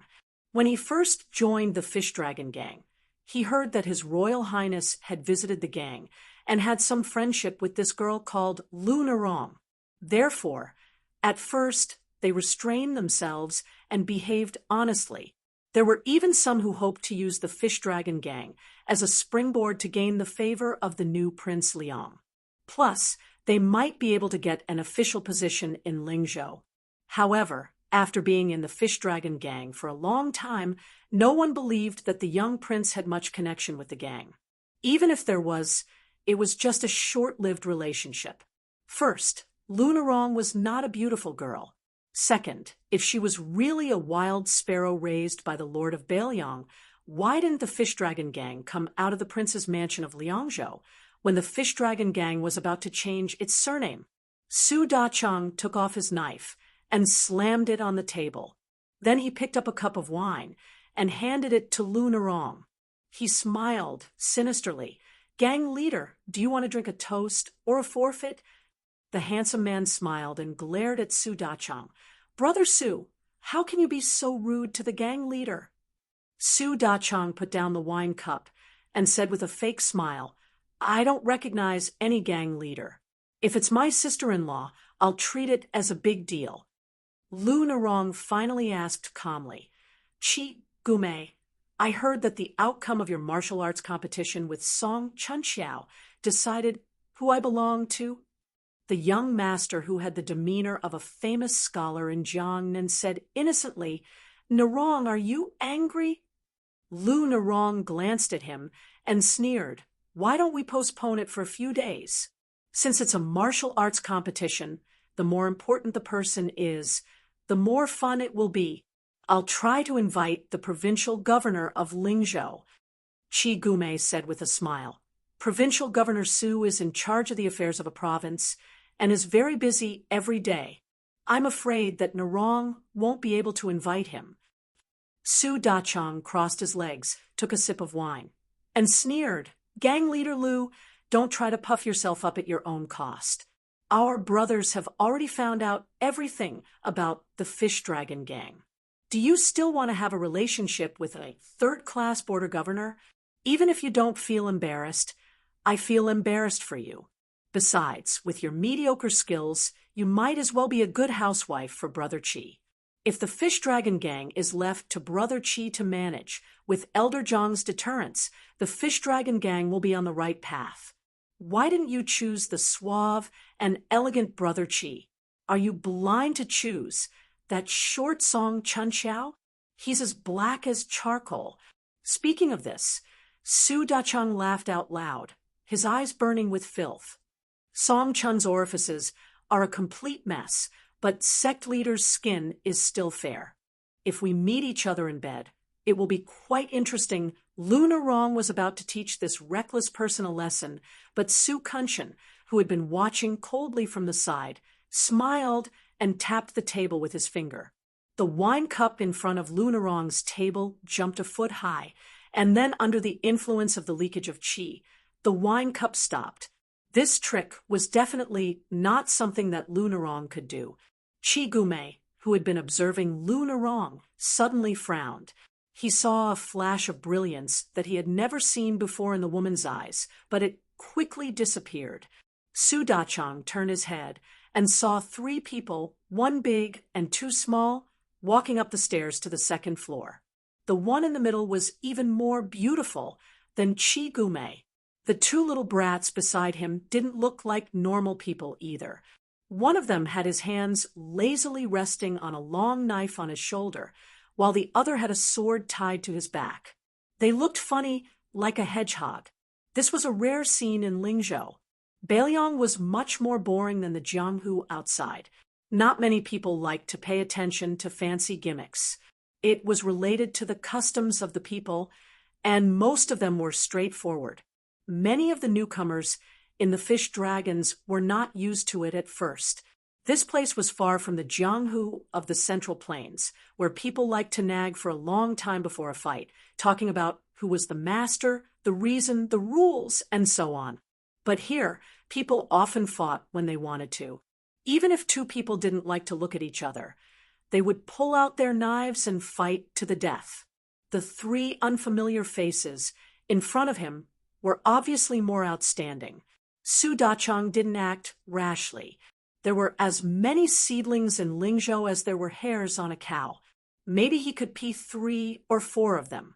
Although these fops were like dragons swimming in shallow water, not everyone could casually step on them. Su Dachang cast a glance at Su Kunshan, who had a great amount of qi, and the latter nodded confidently. The old man must have recognized that the 3 strangers' qi activity was ordinary, and they were not elites who could cause them to fail miserably. Su Dachang gained confidence. He twisted his, and turned around with his chair. He said stiffly, "Get lost. I have already booked the 2nd floor." The young man, who looked more aristocratic than Chi Gume, smiled and asked, "Is the Fish Dragons very impressive?" The young man was asking Lu Narong. He completely ignored the other three. Su Dachang had a bad temper. He immediately stood up with a grin and picked up the knife on the table. The young man with the knife grinned and said, "Master, why don't I do it? And Wang Sheng, don't fight with me." Wang Sheng snorted. Su Kunshan's expression changed drastically. He quickly gave Qi Gumei a look. Qi Gumei stood up calmly and said gently, "Leader, I still have to rush to the Yahua Lake to compete. I will take my leave first." Lu Narong was expressionless. Su Dachang was confused, but he still followed Qi Gumei and Su Kunshan downstairs. On the stairs, the three of them could clearly hear the young man with the knife and the young man with the sword tied to his waist complaining. "Blockhead Wang, sword energy is used to kill people, not to scare people. Didn't you alert the enemy? You made me lose 3 training dummies? No matter how broken they are still dummies. You have to pay." "Master, you can be the judge." Su Fengnian ignored Lu Yunzhang. He looked through the window and saw the 3 people walking out of the building. Qi Gumei happened to look up. This young master didn't forget to smile gracefully. Su Fengnian ignored him. He sat at Lu Narong's table and said softly, "Let's not talk about asking Su Beiji for help. You could have at least talked to Fong Gaoqi of the Whispering Room. It wouldn't have ended up like this." Lu Narong didn't say anything. Su Fengnian took a clean cup from Wang Sheng and poured himself a cup of wine. Lu Narong suddenly smiled, because for some reason she remembered the scene of this fellow squatting by the well and haggling with the water ruffian back in Yanhui Pass. Chapter 1138. Lu Yunzhang was greatly disappointed with this trip to Longqing County. His immortal master had only freeloaded some wine with that woman and chatted about some trivial matters. There was not even the slightest bit of romance, let alone slaughter the shrimp soldiers and crab generals of the fish dragon gang. Before leaving, Lu Yunzhang had been rambling, saying that the female master of the 10th largest gang in the world had average looks and cultivation.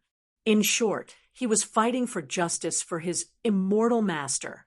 The implication was that if it were him, he would not waste his energy on such a woman. Su Fengnian, who had never been willing to talk nonsense with Lu Yunzhang, spoke his mind for the first time. He said that he was not looking for a wife. It did not matter whether Lu Narong was beautiful or not. As for Lu Narong's martial arts aptitude, it did not affect whether she was a heroine in his heart. When Lu Yunzhang heard this, his eyes widened. Was Lu Narong worthy of being a heroine? Su Fengnian rewarded the youth with a forward evaluation. It was like playing the lute to a cow. After that, the 3 of them rushed to Liangzhou. Along the way, Su Fengnian successively taught Wang Sheng the rough embryonic form of over 10 sword moves. There were old Huang's 9 sword moves, the old man's 2 sword moves, and Wen Hua's 1 sword move. He allowed her to not ask for a deep understanding and only understood his intentions. He did not deliberately favor Wang Sheng. The moves he taught Lu Yunzhang were all top-notch. He did not even hide Gu Jiantang's Thunder Core. This pair of youths could endure hardships and work hard. They secretly competed with each other, afraid of falling behind each other. When they practiced martial arts, they were obsessed with it. However, it was obvious that Lu Yunzhang's speed of cultivation was much faster than Wang Sheng's. He was already very familiar with the hob and drag blade, and vaguely had the demeanor of a grandmaster. Occasionally, when he listened to Su Fengnian explain the profoundness of sword moves to Wang Sheng, he would be able to comprehend by analogy. On the other hand, after Wang Sheng acknowledged Su Fengnian as his master, for some reason, he became more and more introverted. He was silent and was no longer as naive and unaffected as before. Perhaps it was because of Lu Yunzhang's talent in martial arts that the girl felt a lot of speechless pressure. Su Fengnian was well aware of this, but he did not try to ease the heavy pressure in her heart because of this. As they neared Liangzhou, Su Fengnian rarely took the courier roads. He only chose the paths with few people and had Wang Sheng and Lu Yinzhong take turns to fight. He wanted them to do their best to press forward with their weapons. Compared to the two, Lu Yinzhong was naturally more imposing. With the great frostblade in hand, he dared to fight with his life on the line. He would not even acknowledge the heavenly king. When facing his immortal master, he would never hold back and would always charge forward in a spurt of energy. Wang Sheng, on the other hand, was much inferior. Every time he unsheathed Goose Yellow, even if his moves were 60 to 70% similar, his spirit was only 20 to 30%. This was exactly the opposite of Su Fengnian's expectations for her. Over time, Wang Sheng also realized the crux of the problem. His originally dark and rough face became more and more stiff. Every time he looked at Su Fengnian's calm expression, he wanted to say something but hesitated. He felt guilty and uneasy. After crossing the Yellow Flower Pass, they would arrive at Liangzhou a dozen miles away. Currently, there were 14 military officers stationed in Beiliang's Taoist realm to guard the 14 passes. From the point to the line, it was proposed by Ancestor Gu, the originator of the situation theory. There was a flintlock for 5 miles, a block for 10 miles, a fort for 30 miles, and a city for 100 miles. In the past, Beiliang did not have flintlock forts. On the contrary, they were not shabby in number. However, most of them were disorderly. Once the real war broke out, they might not be able to quickly respond to each other. Now, the number was slightly reduced, but the situation in Beiliang suddenly became clear. The Yellow Flower Pass was one of the 14 passes. It was led by a senior military officer named Li Maozhen, who was an experienced military officer. Li Maozhen was old and wise, and was deeply trusted by the old King Liang. Otherwise, Su Xiao would not have let him guard the east gate of Liangzhou. The Huaiyuan gate of this pass was the favorite of frontier poets of the past generations. This gate symbolized that the imperial court was conciliatory and far-sighted. The dark green city walls that extended out from the two sides of the pass were like a dragon traversing the desert. The dragons had extended to the north and connected to the red-shooting Wild Goose Mountain. At the top of the mountain was the Een-locking flintlock, which was known as the #1 flintlock in the world. In the past, the Yellow Flower Pass did not exclude people from fairs. Especially on the 1st and 15th of every month, people would come and go. It was unusually prosperous. However, after becoming one of the 14 passes, the Yellow Flower Pass became much more deserted. The trade caravans that passed through the northwest region of the dynasty had to take a detour. There were complaints everywhere. So much so that the weak military officer Li Maozhen sent a memorial to the Qingliang Mountain requesting to reopen the city gate and military camp. The 3,000 elite soldiers would not need to be paid by Liangzhou and could even be used to support the border army. At that time, Su Fengnian was not in the palace. The Red Hanlin Academy in Wutongyan argued about this. In the end, Lu Qingyan, who replaced the Green Ants to enter Wutongyan, made the final decision and rejected the old military officer Li Maozhen's memorial. It was said that the old military officer, Li Maozhen, almost resigned and retired. He openly scolded the old military officer, Wutongyan, for not knowing the cost of living. He even said that they would empty out the palace sooner or later. The old military officer, Li Maozhen, didn't even let the young feudal lord off. 6 or 7 elite light cavalry galloped out of the Yellow Flower Pass gate, escorting a white-haired old man in casual clothes. The old man stopped his horse at a military camp outside the city and squatted on the ground, sighing. Although Beiliang Road imitated the court's Ministry of Works and established a military camp division to be in charge of all military camps and fields. The old man, who was familiar with the rules of officialdom, thought that this was just a helpless move by the new Prince Liang to settle down foreign scholars. The essence of a military camp was the two words land reclamation. Once it was handed over to outsiders, it would only become a tool to make money. However, the old man was an official of Bailiang. How could he really go and wrestle with the Bailiang palace? Fortunately, the young scholar in the military camp division with the official title of minister counselor had not stretched his hands too far. Although he was not familiar with military affairs, his subordinates could be considered competent and dedicated. The new residents who had migrated from Bailiang Road's 4th prefecture, Liuzhou, were also well-behaved and peaceful. Only then did the old man pinch his nose and admit it. Otherwise, he really would have taken the bold action of driving them out of the country with troops. Not long after the old man arrived at the military camp, a few young civil officials rushed over upon hearing the news. Among them, the young man in the lead had an 8th-level embroidered official patch. The two behind him were 9th-level quails. Their ranks were not high, but they held real power. The 8th-level official was one of the 6 minister counselors of Bailiang Road's military camp division. His name was Lu Gongren. The other 5 were all at the border.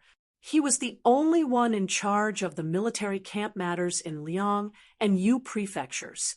It was said that this was because the military camp division was wary of Li Maozhen, who was in the bag. Lu Gongren was implicated and had no choice but to remain within the borders. After Lu Gongren arrived here, other than surveying the fields, he had also paid a visit to the Yu general's residence several times. Unfortunately, Li Maozhen, a military officer with real power, did not give this young man any face. Each time, he was met with a closed door. After Bailiang Road's 14 military officers surfaced, it was like a military town. Most of them were new faces. At this time, the arrogant old man who was squatting by the field with his, but facing Lu Gongren, was the backbone of Yellow Flower Pass, the weak military officer Li Maozhen. The old man did not pay attention to Lu Gongren's courteous words. He snorted coldly and did not even raise his head. He sneered, "Sir Lu, you really have the leisure to come here and worm your way into being friends with me. Are you not afraid of delaying the great undertaking of the military camp of 2 prefectures? Or do you think that being familiar with a weak military officer will be beneficial for your future climb in the bureaucracy?" Chapter 1139. When the 2 8th-rank counselor and assistant officials, who were as young as the main official, heard this, they were filled with righteous indignation. They were about to speak when Lu Gongren, whose mouth and tongue were parched, waved his hand. He took a few steps forward and was about to walk to the old man's side when a strong retainer blocked his path with a knife. Lu Gongren smiled. The retainer weighed the pros and cons in his mind. He probably felt that this 7th-rank civil official's eyes were clear and couldn't bring himself to hate him. After hesitating for a moment, he moved aside and allowed Lu Gongren to walk to the side of the field. He sat down next to the old man and shook the collar of his official robe. It turned out that this counselor was sweating profusely. There was dirt under his fingernails, and even his official patch was stained with dirt. Li Maozhen's discerning eyes allowed him to catch this flaw with just a glance. He clicked his tongue and said, "Sir Lu, you are a good official. Wearing your official robe to work in the field, who would think that you are incompetent? Or are you afraid that others won't recognize you as a 7th-rank official?" Lu Gongren smiled calmly and said, "Not only is it not cool to work in official robes, it is also cumbersome. However, if I don't wear official robes, I will be chased out of the field by your ferocious troops." Li Maozhen furrowed his brows and didn't make a sound. At this moment, the retainers who had followed Li Maozhen out of the city were somewhat wary. 3 strange people slowly walked over from the side of the field. When the 2 sides were about 10 meters apart, the empty-handed young man smiled and asked, "Are you Li Maozhen?" Li Maozhen, who had been called directly by his name, turned his head and looked at the somewhat familiar face. His heart was in turmoil, but he wasn't sure. Li Maozhen was a veteran of Beiliang and naturally remembered the peerless beauty of Beiliang's Wu Wangfei. However, how could the old man believe that the young man in front of him was that him? The young man with 2 youths with swords and knives on his back smiled and said, "Li Maozhen, standing in front of you, you don't curse." Hearing this ridicule, how could Li Maozhen not recognize this person's identity? He abruptly stood up and was about to kneel in greeting. However, at some point, the scholarly-looking young man had walked over to Li Maozhen's side. He and Minister Counselor Lu Gongren sat on the old man's left and right. Li Maozhen's light cavalry retainers were all startled.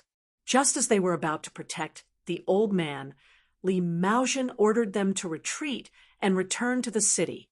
Lu Gongren and the 2 assistant officers of the Army Garrison Division, who had been standing all this time, were somewhat at a loss. Li Maozhen was so excited that he did not know what to say. The old man was not really stupid. If the king of Beiliang really sat next to him, he would not dare to scold him even if he had 10 times the courage of a bear's heart and leopard's guts. Moreover, when his memorial was refuted, he only said a few words out of anger. He regretted it afterwards. In fact, at that time, if the young king of Beiliang wrote it himself instead of those women in Wutangen, then let alone refuting it. Even if the king of Beiliang scolded Li Maozhen to his face, he, as a weak military officer, would not talk back. Li Maozhen, who held great power in his hands, recognized 2 things more than many people. One was Beiliang, and the other was the Su family. It did not matter if you were a kitten, a dog, or the head of the Su family after great General Su Shao. As long as you sat in the position of the Lord of Beiliang, Li Maozhen would serve you to the death. The person who came was naturally Su Fengnian. He leaned around Li Maozhen and looked at the 8th rank official Lu Gongren. He smiled and said, "You should be the Minister Counselor Lu, who once studied at Shangyin Academy. You can continue talking. I'll just listen." Lu Gongren mistakenly thought that this was a local snake that even old General Li was afraid of, and that he was the son of a general with a strong background in Liangzhou. However, since he was here, he might as well take the opportunity to explain to the old military officer why Beiliang wanted to draw legs on a snake and set up the military field department. However, before the young civil official could speak, Li Maozhen turned his head and glared at him fiercely. "The king is sitting next to you and is personally supporting you. What nonsense are you talking to this old man about? In the future, I will strictly control those subordinates who deliberately make things difficult for the military field department. If you, as the minister counselor, have any difficulties, you can directly enter the UG General's mansion in the pass." Lu Gongren and the 2 young officials behind him were stunned. Su Fengnian raised his head and waved his hand. He smiled and said, "Sit down and talk." They sat side by side on the side of the field. Other than Li Maozhen, who was able to maintain a calm expression on his face, the others, including Lu Gongren, were all restless and had an uncontrollable excitement in their chests. In the cultivation of the government, one rank followed another, and the threshold followed the threshold. There was almost no end to it, for the 6 ministers who were the pillars of the imperial court, not to mention the officials from other places, even the officials from the capital who could participate in the court assembly might not be able to get in front of these important figures in their entire lives, much less speak a few words with them. However, other than the Grand Secretary Zhang Julu and Gu Jiantang, the vassal kings, who had divided the territory were undoubtedly rarer than these pillars of the dynasty. These scholars who had gone to Liang had long heard of the various deeds of the new Liang prince. He was different from the notorious reputation of the past. The rumors that were becoming more and more intense were mostly the heroic deeds of the young vassal kings. However, even if Su Fengnian was an embroidered pillow that could not be supported as long as he was the master of Beiliang, then he was destined to have a large group of famous heroes on the battlefield, such as Chu Lushan, Yuan Zuozong, and Yan Wenluan standing behind him. Su Fengnian saw that they were not willing to speak, so he could only smile and ask, "Official Lu, how many roads have you traveled since you became the minister-counselor?" Lu Gongren said respectfully, "I have been the minister-counselor of the army division for more than 2 months. I don't know how many roads I have traveled, but I have already changed 4 pairs of boots." Li Maozhen said softly, "Lu Gongren, this 8th-level official, is not quite the same as the previous pests in Beiliang. I have investigated his background. Since he took office, he has not bought a private residence or kept a servant. However, I can't rule out the possibility that he is not familiar with the network of officialdom and did not dare to enter the water too early and ruin his future." Lu Gongren did not know whether to laugh or cry. He said in a muffled voice, "Old General Li, are you saying good or bad things?" Su Fengnian said, with Li Maozhen's bad temper, "Generally speaking, if he did not directly say bad things about you, then it is considered good things." Li Maozhen smiled softly and nodded. His expression was somewhat self-satisfied. Su Fengnian suddenly addressed him as Old General Li and asked, "Lu Gongren and the other scholars who have just taken up their posts, are they satisfactory?" Li Maozhen grunted and said, "At the very least, within 3 or 4 years, they can be considered honest officials. As for whether they can be called capable officials, compared to those who squatted in the latrine pit and did not shit, they are certainly much better." Su Fengnian said to himself, "This is enough." Li Maozhen suddenly asked carefully, "Your Highness, why don't we switch places? I do not dare to sit in the middle of the main seat. I feel that Your Highness is trying to use peaceful means before resorting to force. Are you going to remove my official hat?" Su Fengnian joked. "Su Xiao said before that you, Li Maozhen, are addicted to being an official, which is why he made an exception and asked the Liang Imperial Court for you to be a 4-man guerrilla general. Now it seems that this is indeed the case." Li Maozhen laughed out loud and said, "If I am not an official, how can I lead troops into battle? I know my own weight. Otherwise, I would have asked Your Highness for the position of Grand Commander." Su Fengnian said softly, "There will be a lot of fighting coming up." Li Maozhen was stunned for a moment before he smiled knowingly. According to our old rules, every time there is a big battle, the Su family cavalry must set up 2 temporary vanguard battalions. Why don't you count Li Maozhen in? In any case, the Grand General has promised me that the title of Guerrilla General can be inherited. This old man has no other wishes. The eldest son of the Su family, Li Hosher, is not inferior to me in leading troops. Leaving Yellow Flower Pass to him, Your Highness can be at ease." Su Fengnian smiled and said, "Su Xiao is already dying of old age in his bed. You, Li Maozhen, have 4 generations under the same roof. What are you going to do at the border?" Li Maozhen said in a low voice, "Then let's treat it as one last time helping the Grand General fight at the border. Military advisor Li Yishan once said that we must always let those northern barbarians remember one thing. Where the Su family's gate is where the gate of Liang is." Chapter 1140. Su Fengnian originally wanted to say goodbye and go around the Yellow Flower Pass to enter Liangzhou, but Li Maozhen would not let him go. He kept pestering him until he entered the Yuji general's residence. Even Lu Gongren and the others could not escape. A large banquet was held in the residence. Li Maozhen called his eldest son Li Hosher. The old officer did not dare to make the new King Liang drink, but he was not polite to Lu Gongren. Li Maozhen was an old wine worm who had been soaked in the wine jar of officialdom. He was very good at drinking, persuading, and avoiding alcohol. The young talents of the military field department wanted to stay sober in front of the young king, but they quickly drank until they collapsed. Lu Gongren was drunk and sang a song. It was Yu Wandao's Liangzhou de Ma. The banquet ended happily. Li Maozhen was also drunk. He could only let Li Hosher help Su Fengnian out of the Yellow Flower Pass. When they left the residence, there was a handsome young man in a scholarly robe sneakily following behind them. Li Hosher, who was in the prime of his life, had a helpless expression. He explained to Su Fengnian that the young man was his youngest son, Li Jingfu. He had become a xiucai at the age of 11.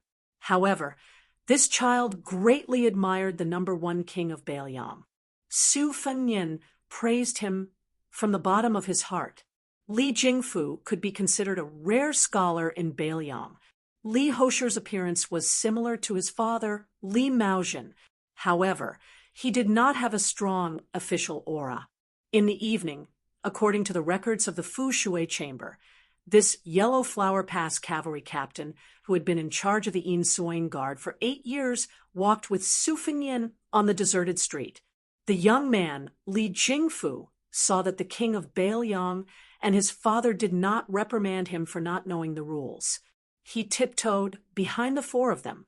He looked enviously at Lu Yunzhang, who was carrying a blade, and Wang Sheng, who was carrying a case.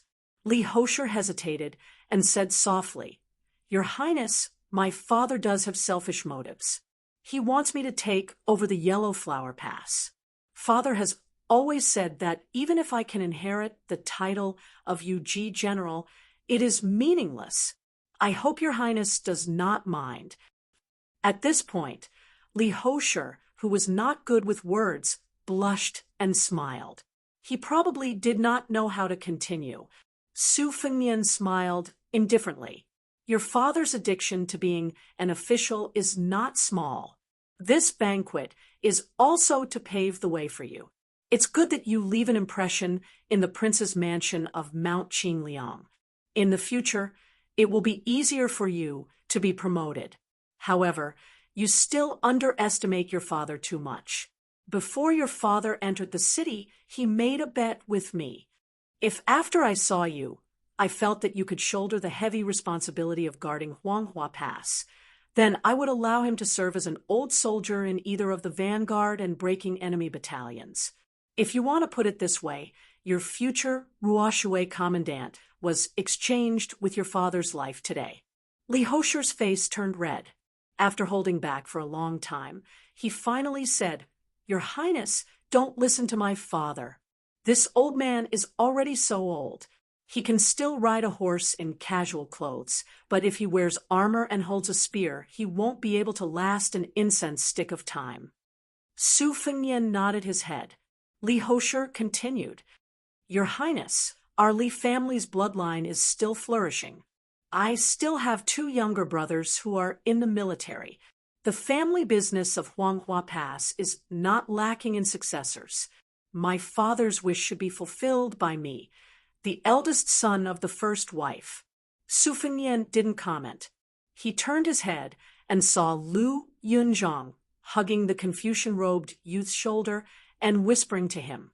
It was most likely Lu Yunzhang, that sly little rascal, showing off his shrewdness in worldly affairs. Li Jingfu waited for the vassal king to turn his head.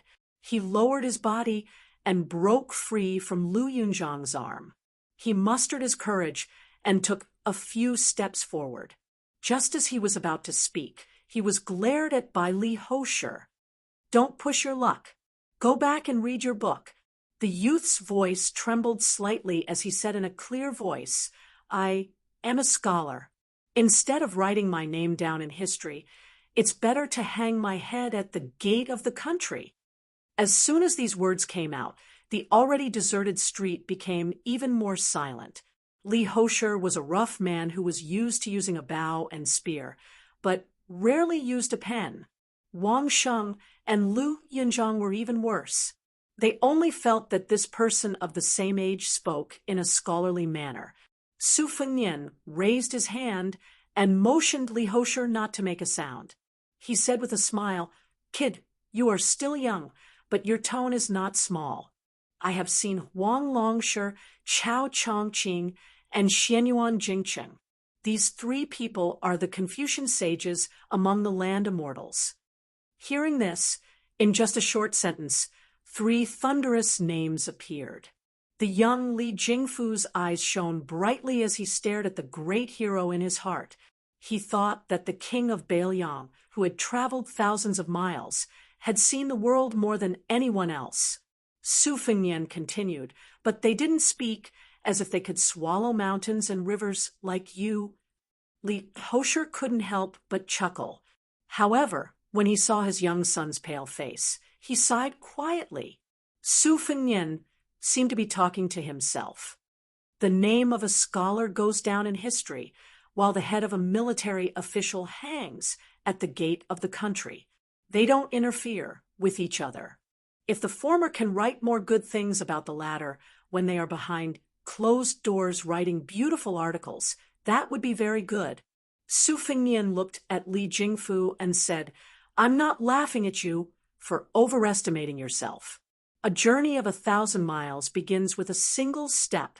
When I practiced the saber back then, I also harbored great ambitions. At that time, no one thought highly of me. When one's heart is moved, one's intention will be born. The reason why I'm telling you this is because I feel that you are still too young. Even if you throw away your pen and join the army, you will only be a burden to others on the battlefield. Besides, Beiliang has 300,000 cavalry that are the most powerful in the world. How can a young scholar like you cut off your head and study?" After saying this, Su Fengnian told Li Hosher that there was no need to send him off. He took his two disciples and walked straight out of Yellowflower Pass. After a long time, Li Jingfu came back to his senses.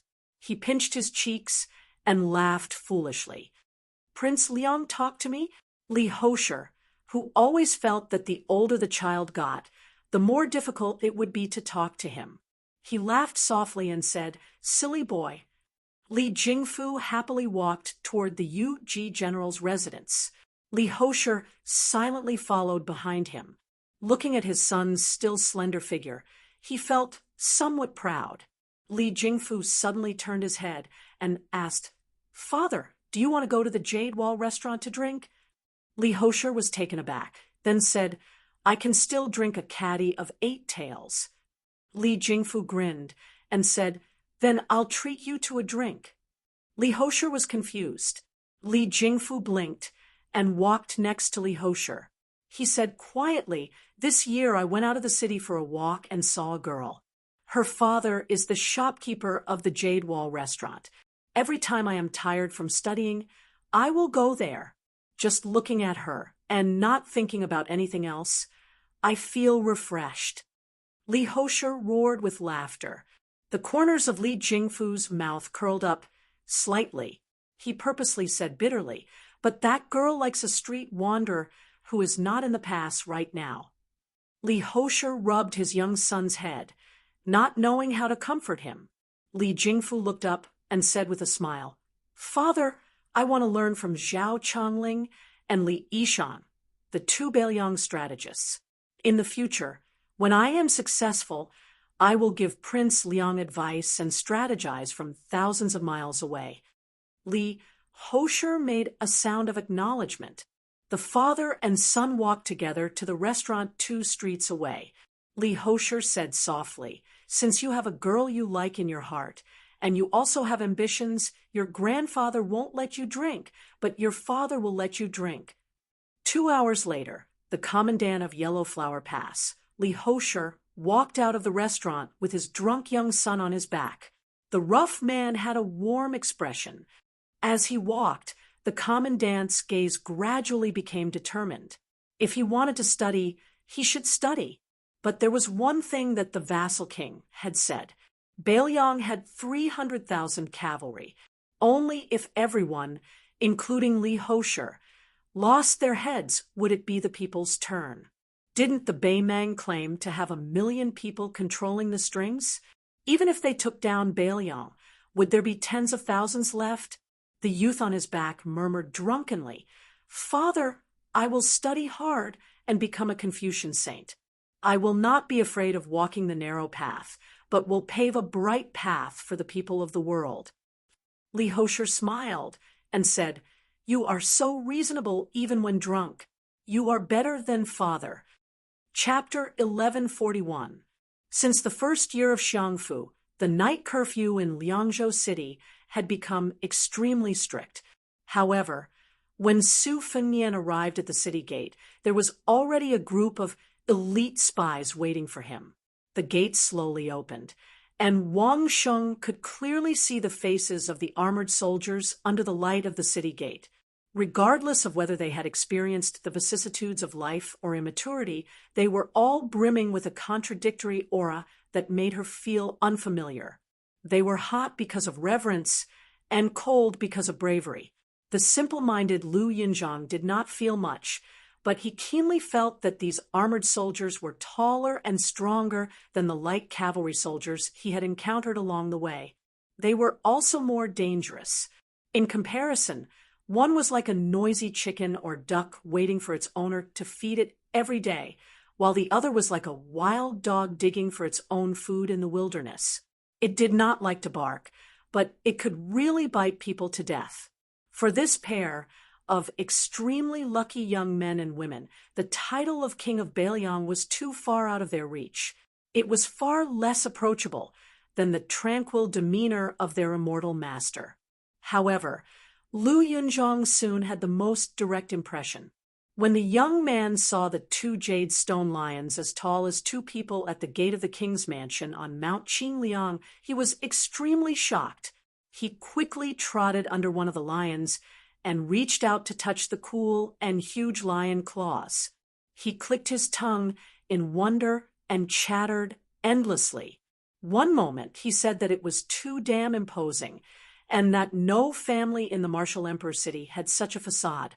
Another moment, he speculated about how much money it would fetch if he stole it and sold it. The king of Baelyang returned home after a long journey, but there was not much movement in the mansion. A middle-aged housekeeper came out to symbolically lead the way into the mansion. The housekeeper walked behind Su Fengnian and whispered to him. The 2 bumpkins, Wang Sheng and Lu Yunzhang, stared with their eyes wide open. It was too much for their eyes to take in. The 2 children stared at each other for a long time and did not show any signs of stopping. Only then did they reluctantly blink their sore eyes. They looked at each other and smiled, seeing each other's uneasiness. The 2 children, who were always at loggerheads with each other, finally had some tacit understanding. Lu Yunzhang felt as though he had walked into a fairyland. The sisters were all like immortal sisters who had walked out from the murals of temples. Their clothes were extravagant, and their auras were indescribable to an uneducated youth. Any one of them could easily beat Xiao Mei, who liked to put on thick rouge in the neighboring alley of the martial emperor city by more than 18 streets. Lu Yunzhang was at the back of the group. He even turned his head to look at a young woman in a distant corridor. Her figure was graceful, and even from afar, one would find it hard to shift their eyes away from her. She walked leisurely under a large white lantern. When she suddenly turned her head, her eyes happened to meet his. She gave him a sweet smile that nearly hooked Lu Yunzhang's soul away. Lu Yunzhang retracted his gaze and shook his head. He smiled embarrassedly, thinking that this sister was really charming. Wang Sheng, who was walking slightly in front, suddenly had her vision open up. She stopped in her tracks. Even when Lu Yunzhang bumped into her from behind, she did not take a step forward. Lu Yunzhong turned his body sideways, his mind swaying. Right in front of them was the famous Tide Hark Lake. The two new disciples of Su Fengnian had completely different reactions when they saw Tide Hark Lake. The lofty and ambitious Lu Yunzhong immediately looked up at the pavilion. The Tide Hark Pavilion on Tide Hark Lake contained tens of thousands of manuals. Just one of them was enough to dominate an area. Lu Yunzhong did not believe it in the past, but after he witnessed his master's artifact controlling skills outside Martial Emperor City, he was convinced. Wang Sheng, on the other hand, lowered her head and gazed into the distance. She looked at the calm surface of the water that was illuminated by the lakeside lanterns. She wanted to know if there really was a heavenly lake koi that weighed 10 gene of gold there. There was a pavilion in the middle of the lake, and in the pavilion stood a skinny shepherd boy who looked lonely and timid. For some reason, Wang Sheng and Lu Yunzhang looked up and down at the same time. They saw the rather unremarkable child, who was about 4 or 5 years younger than them. The three children had a tacit understanding as they looked at each other. Su Fengnian had already gotten the housekeeper to do his own things. He looked at the child in the pavilion and smiled. His name is Yu Long. He is your eldest senior brother. The corner of Lu Yunzhang's mouth twitched as he flaunted his seniority. What? This child is the senior brother of Wang Mutu and I? Long? The name sounds domineering, but he looks so skinny that he doesn't even have a few kilograms of strength. I don't think he can even carry my saber. Wang Sheng said softly, Long are earthworms in my hometown. They can be used as medicine. Su Fengnian nodded and said, That is true. A figure suddenly appeared in front of the three of them. It was neither tall nor short. Lu Yunzhang was a little surprised. It was actually a guy in a wheelchair. However, not only Lu Yunzhang, who was good at reading people's expressions, but even Wang Sheng sensed that their immortal master seemed to have bumped into an immortal who was 100 times more powerful than him. He was so nervous that his footsteps were a little out of shape. Lu Yunzhang whispered, Could it be a peerless expert from Bailiang Palace who never appeared in the world? Su Fengnian quickly walked to the embankment of the lake and helped push the wooden wheelchair. He pursed his lips and didn't speak. Lu Yunzhang was probably afraid of the young woman in the wheelchair. The youth didn't dare to smile at all. On the contrary, Wang Sheng spontaneously had feelings of intimacy when he saw her. The woman did not open her mouth to speak to Su Fengnian. Instead, she turned her chair and looked at the two children. In the end, her gaze rested on Wang Sheng, who was carrying a case and a sword. She smiled and said, It's a sword embryo. If your master's mother and I were to see it, we would definitely be very happy. Wang Sheng was shy and didn't know how to answer, but when she felt the kindness of her elder sister, the tall girl could only smile. Her originally rough and vulgar appearance instantly became like the mist of the distant mountains, green mountains, and clear waters. Chapter 1142. Lu Yunzhang also didn't treat himself as an outsider. He could see that the woman with a high status didn't have a good impression of him. He didn't dare to draw legs on a snake, so he sneakily ran to the pavilion to find trouble with the little brat. Although the youth was unconvinced of Wang Sheng's senior apprentice brother status, Wang Mutu had the advantage of entering the sect early. Lu Yunzhang was actually bored to death and only wanted to quarrel with others to vent his anger. He didn't really care about the senior apprentice brother or second junior apprentice brother. The youth knew that as long as his fists were hard enough, his ability was big enough, and his blade was fast enough. These were the most solid principles in the world. But who was the fellow in the pavilion? How could he be ranked ahead of him and Wang Sheng? The moment Lu Yunzhang entered the pavilion, he slammed the great frost saber that was still in its scabbard on the ground. With a black face, he asked in a deep voice, "Earthworm you, do you dare eat my saber?" The little shepherd boy, who had been left alone by Su Yanbing after being brought to Mount Qingliang, was still living in a fog. He did not know anything, but he knew one thing. This was the home of the king of Bailiang, and his master was the person whose words carried the most weight in Bailiang. At this moment, he was being questioned by a stranger who was a head taller than him. He was at a loss. Who was Earthworm you calling? Why did he want to eat a saber the moment they met? Lu Yunzhang, who did not like to bully the weak, quickly became dispirited. It turned out that he was just an ignorant little fool. To think that he had even planned to use his trump card, the rolling blade divine technique. Lu Yunzhang said with a straight face, "In the future, I will only call you senior brother in front of master, but every time I call you that, you have to call me big brother in private." Lu Yunzhang quickly added, "And you have to call Wang Muta's second brother. Do you see him? He's that tall and strong guy by the lake. I use a saber, and he uses a sword." Lu Yunzhang said this, and asked curiously, "What weapon do you use?" The little shepherd boy had obtained the nickname of Earthworm Yu and two elder brothers for no reason. He was momentarily stunned. After hearing Lu Yunzhang's question, he glanced enviously at the saber in the youth's hand. He shook his head and said, "I don't have anything." Lu Yunzhang's eyes quickly turned. "Your father is a high-ranking official in Bailiang?" Dilong shook his head vigorously. Lu Yunzhang pressed. "Then, is your father the founder of some pugilistic sect in Bailiang?" After Dilong subconsciously shook his head, he asked in a low voice, "What is the founder?" Lu Yunzhang sat on a bench and slapped his forehead. F***CK, a chicken talking to a duck. To have such a senior brother. He really had 8 lifetimes of bad luck and made a fool of himself. How am I going to survive in Jianghu in the future?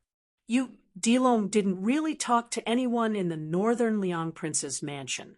Although this robust, young man looked fierce, Dilong was still a child. He liked to be lively. He carefully sat beside Lu Yunzhang and stared at the large frost saber. He muttered to himself, "You only took one item, but it's as thick as my thigh." I counted the items by the lake. There were 15 items, but each of them was as thin as a pinky finger. "You look more impressive." Lu Yunzhang pretended to be fierce and asked, "What thick thighs and thin pinkies? Are you out of your mind?" Dilong pointed at Lu Yunzhang's frost saber and said with an aggrieved look, "Isn't there a white gas on your saber? Can't you see it?" Lu Yunzhang's face was calm, but his heart was in turmoil. He was shocked and pleasantly surprised. He was shocked that if the child wasn't spouting nonsense, then his eyesight wasn't tacky. He was pleasantly surprised that he had gone further than Wang Mutu on the path of martial arts. Lu Yunzhang suddenly stared at this junior-senior brother of strange origins and asked, "What about you? Do you have that kind of chi?" Dilong chuckled and did not say a word. Lu Yunzhang rolled his eyes and said, "So you aren't stupid." Wang Sheng walked into the pavilion and saw that Lu Yunzhang and the shepherd boy had already become friends. He could not help but feel envious and disappointed. Dilong struggled for a long time as he scratched his ears and cheeks. He finally mustered the courage to say, "Junior sister?" He probably felt that it was inappropriate to address an older sister on their first meeting, so he probed, "Why don't I call you senior sister?" Having his identity exposed, Wang Sheng was slightly angered. Sword Qi immediately appeared in the pavilion. Dilong did not seem to notice it as he scratched his head. He did not know what he had done wrong and felt apologetic. Lu Yunzhang exclaimed, "I must be blind with my dog eyes. I was wondering why you, Muta Wang, would wish to run 7 to 8 miles just to pee. So you are just a little woman." Wang Sheng said, angrily, since you are blind with your dog eyes, then shut your dog mouth. Lu Yinzhang suddenly stood up. Muda Wang, don't push your luck. Are you looking for a beating? Although Yu Dilong was the youngest, he hurriedly tried to mediate. He anxiously said, don't hit, don't hit. If you really want to hit me. Lu Yinzhang could not help but roll his eyes. You sure are righteous. Wang Sheng smiled and cupped his fists. Senior brother. Yu Dilong was at a loss, as he could only grin foolishly. By the lake, Su Weisheng retracted his gaze and ignored the 3 children playing in the pavilion. He said with a sigh, is this the providence of the pugilistic world you inherited from Wang Xianji? Su Fengnian nodded and said, that should be the case. Otherwise, how could you find 3 children with such outstanding talent at once? Lu Yunzhang has a martial aura, so he was able to obtain the recognition of the great Frost Saber. Wang Sheng is a natural sword embryo that only appears once in 100 years. As for Lu Long, he obtained 30% of Wang Xianji's legacy. These 3 disciples of mine will probably have a place in the top 10 experts of the pugilistic world in the future. If this were to spread, it would be so good. Even Wang Xianji couldn't do this when she was still alive.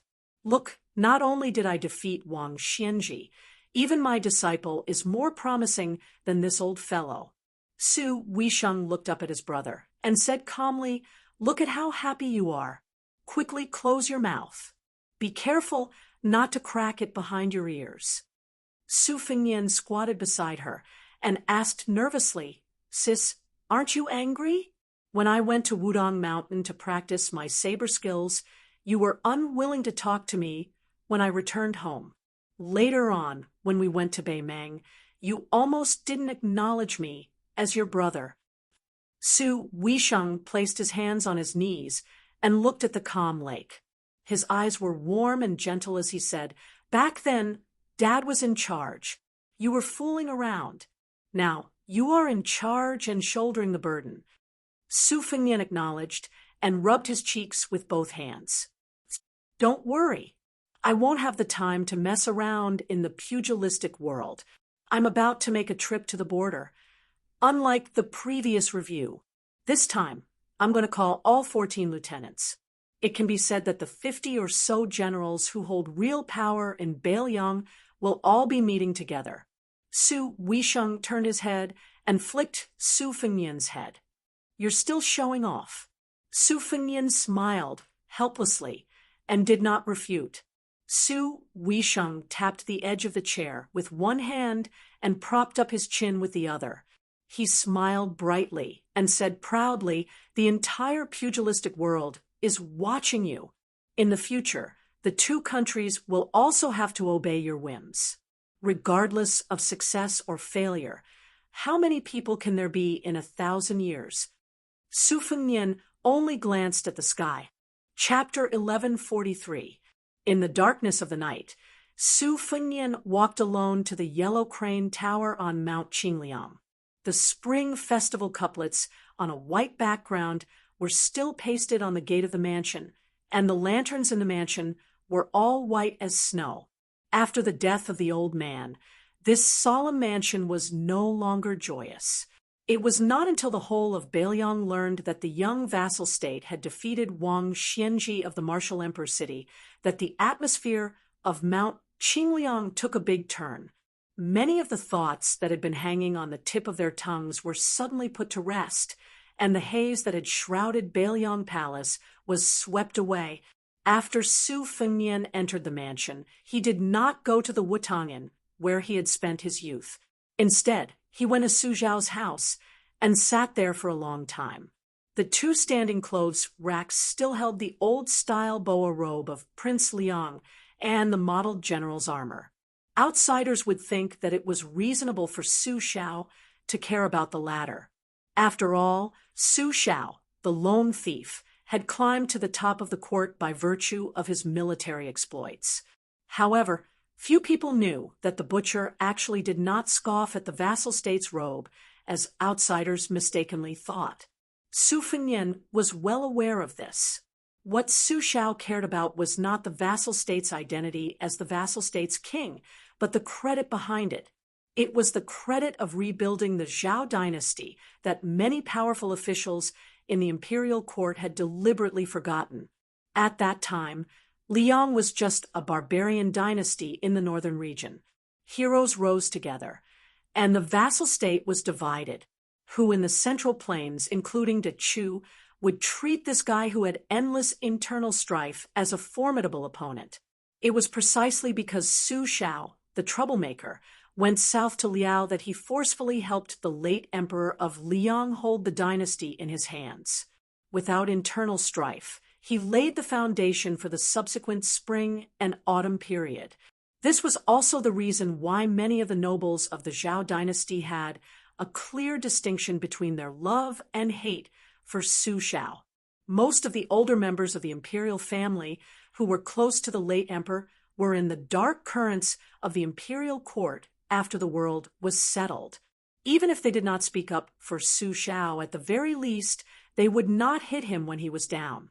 However, most of the older members of the imperial family had suffered major and minor injuries on the battlefield, so they died earlier than some of the clan relatives who were lying down and enjoying life. Moreover, most of their descendants did not get along well with the current emperor and the ruling Bai Yin, so they could not stand out. In addition, there were long-standing and serious disagreements within the imperial family. This group of nominal descendants could be said to be struggling at death's door.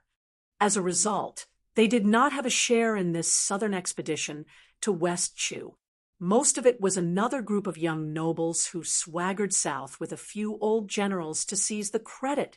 In any case, their parents and ancestors had relied on this kind of trick to climb up.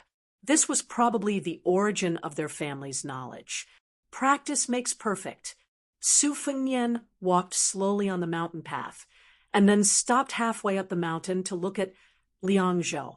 The lights in Liangzhou were dim. One part of the city was extinguished, while other parts of the city were lit up. It was peaceful and serene. Su Fengnian turned and continued to climb the mountain. In the days he had been rushing back to Beiliang, the Whispering Room had been sending him concise intelligence reports. Other than Lu Xingxiang, who had failed to seize power but still held the position of Assistant Minister of the Ministry of War stationed at Yulu Pass, there was also a vast group led by Yang Xinqing and Yan Jinshuan, who had meritorious service during the spring and autumn period. They had formed 3 alls with Yulu Pass, pointing directly at West Chu. They had coordinated with the various vassals of Jingnan and the crown princes of vassals like Xiaoshu, forming a seemingly watertight encirclement around West Chu. Su Fengnian smiled coldly. Other than the trick of killing the rooster as a warning to the monkeys, how could the Zhao family not have the filthy idea of bringing trouble to the king of Yanqi? On the eastern front, there was the king of Guangling, Zhao Yi. On the western front, there was the king of Huainan, Zhao Ying, and the king of Jing and Zhao Sun. Even if they ate these two, the West Chu could not take advantage of the situation and head west. In the northwest of the dynasty, there was the Beiliang cavalry. In the west, there was the old Western Shu, where Chen Jibao was a vassal. Since ancient times, the road to Shu was as difficult as ascending to the blue sky. In the south, there was the king of Yanqi, Zhao Bing. This was the second, more hidden and tighter encirclement. However, in the south, there was only the sloppy Zhao Zhu, who led a small number of cavalry. Moreover, the south was especially vast. Under the premise that the West Chu could not go north, they could only spread south to have a chance of survival. Among the vassal kings, the one with real military power, Zhao Yi, was the brother of the current emperor.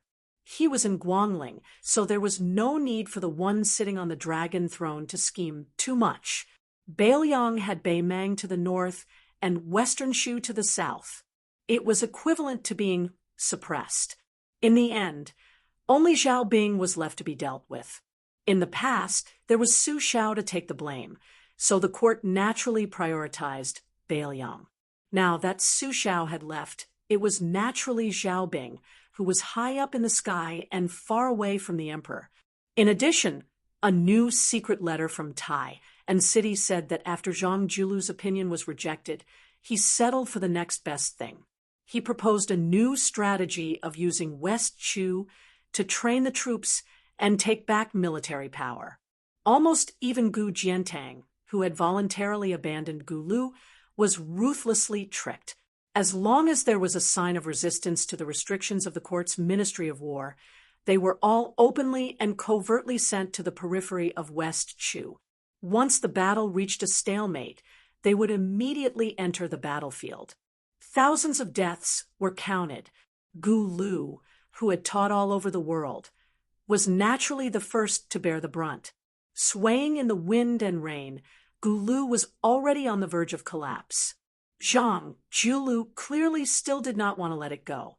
If Gu Jiantang was still in the capital and personally presiding over the court's military affairs in the Ministry of War, perhaps there would be some countermeasures to this decree. However, Gu Jiantang already held the title of pillar of the country and led the military affairs of the northern land. Zhang Julu, intentionally or otherwise, dug a hole for the only remaining general of the four great generals of the spring and autumn period. He spoke up for him in the court and said with certainty that only Gu Jiantang, personally led the troops down south, could pacify the rebels in West Chu. He practically elevated the old minister of war to the lofty position of one person in charge of a country. In this way, Gu Jiantang, who had suffered an unexpected calamity, was already bold if he did not submit a secret memorial to ask for forgiveness. How would he dare to plead for leniency for the descendants of Gu Lu? This was also Bai Yen Er's consistent, overt scheme. From beginning to end, it was for the sake of the country and the people without the slightest bit of selfishness. Zhang Julu's balancing technique was pervasive. He cut off the struggles between civil and military officials, the early struggles between the foreign relatives and internal officials, the revived struggles between various factions, and even the struggles between factions of friends.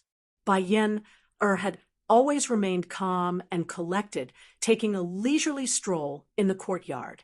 If Wang Xianji could be said to be undefeated in martial arts, then Zhang Julu could be said to be even more shrewd and ruthless, undefeated in literature. For example, the Ministry of Personnel, the head of the 6 ministries, had been tossed back and forth between Yu Lian and Zhao Yuling, who had betrayed Zhang Julu several times. Looking at the flowers in the fog outside the palace hall looked like child's play, but inside it was nothing more than a matter of Zhang Julu's word. Under his watch, whoever did something that crossed the line would have to obediently pack up and get lost. If one were to say that Zhao Yuling was Bai Yen Er's disciple, he was naturally lacking in confidence, but one must know that the old head of the Yu family in Jiangxin, Yu Jiankang, who was Yu Lian's father, was a big shot of the same school as Zhang Julu's benevolent teacher and West Chu's Sun Shiji's teacher. He was a master who evaluated the ranking of the clans under heaven, and was also the instigator of Hong Jia's escape to the north. The old fellow only needed to play down the word up, and the clan would be like a carp leaping over the dragon gate. If the word down, it would mean that the entire clan would fall into the dust together. The entire group of Jiangnan scholars, including Lu Daolin and Lu Baijia, including the Lu family, as well as the dragon General Su Gong of the Gumu Su family, all had to follow this person's lead.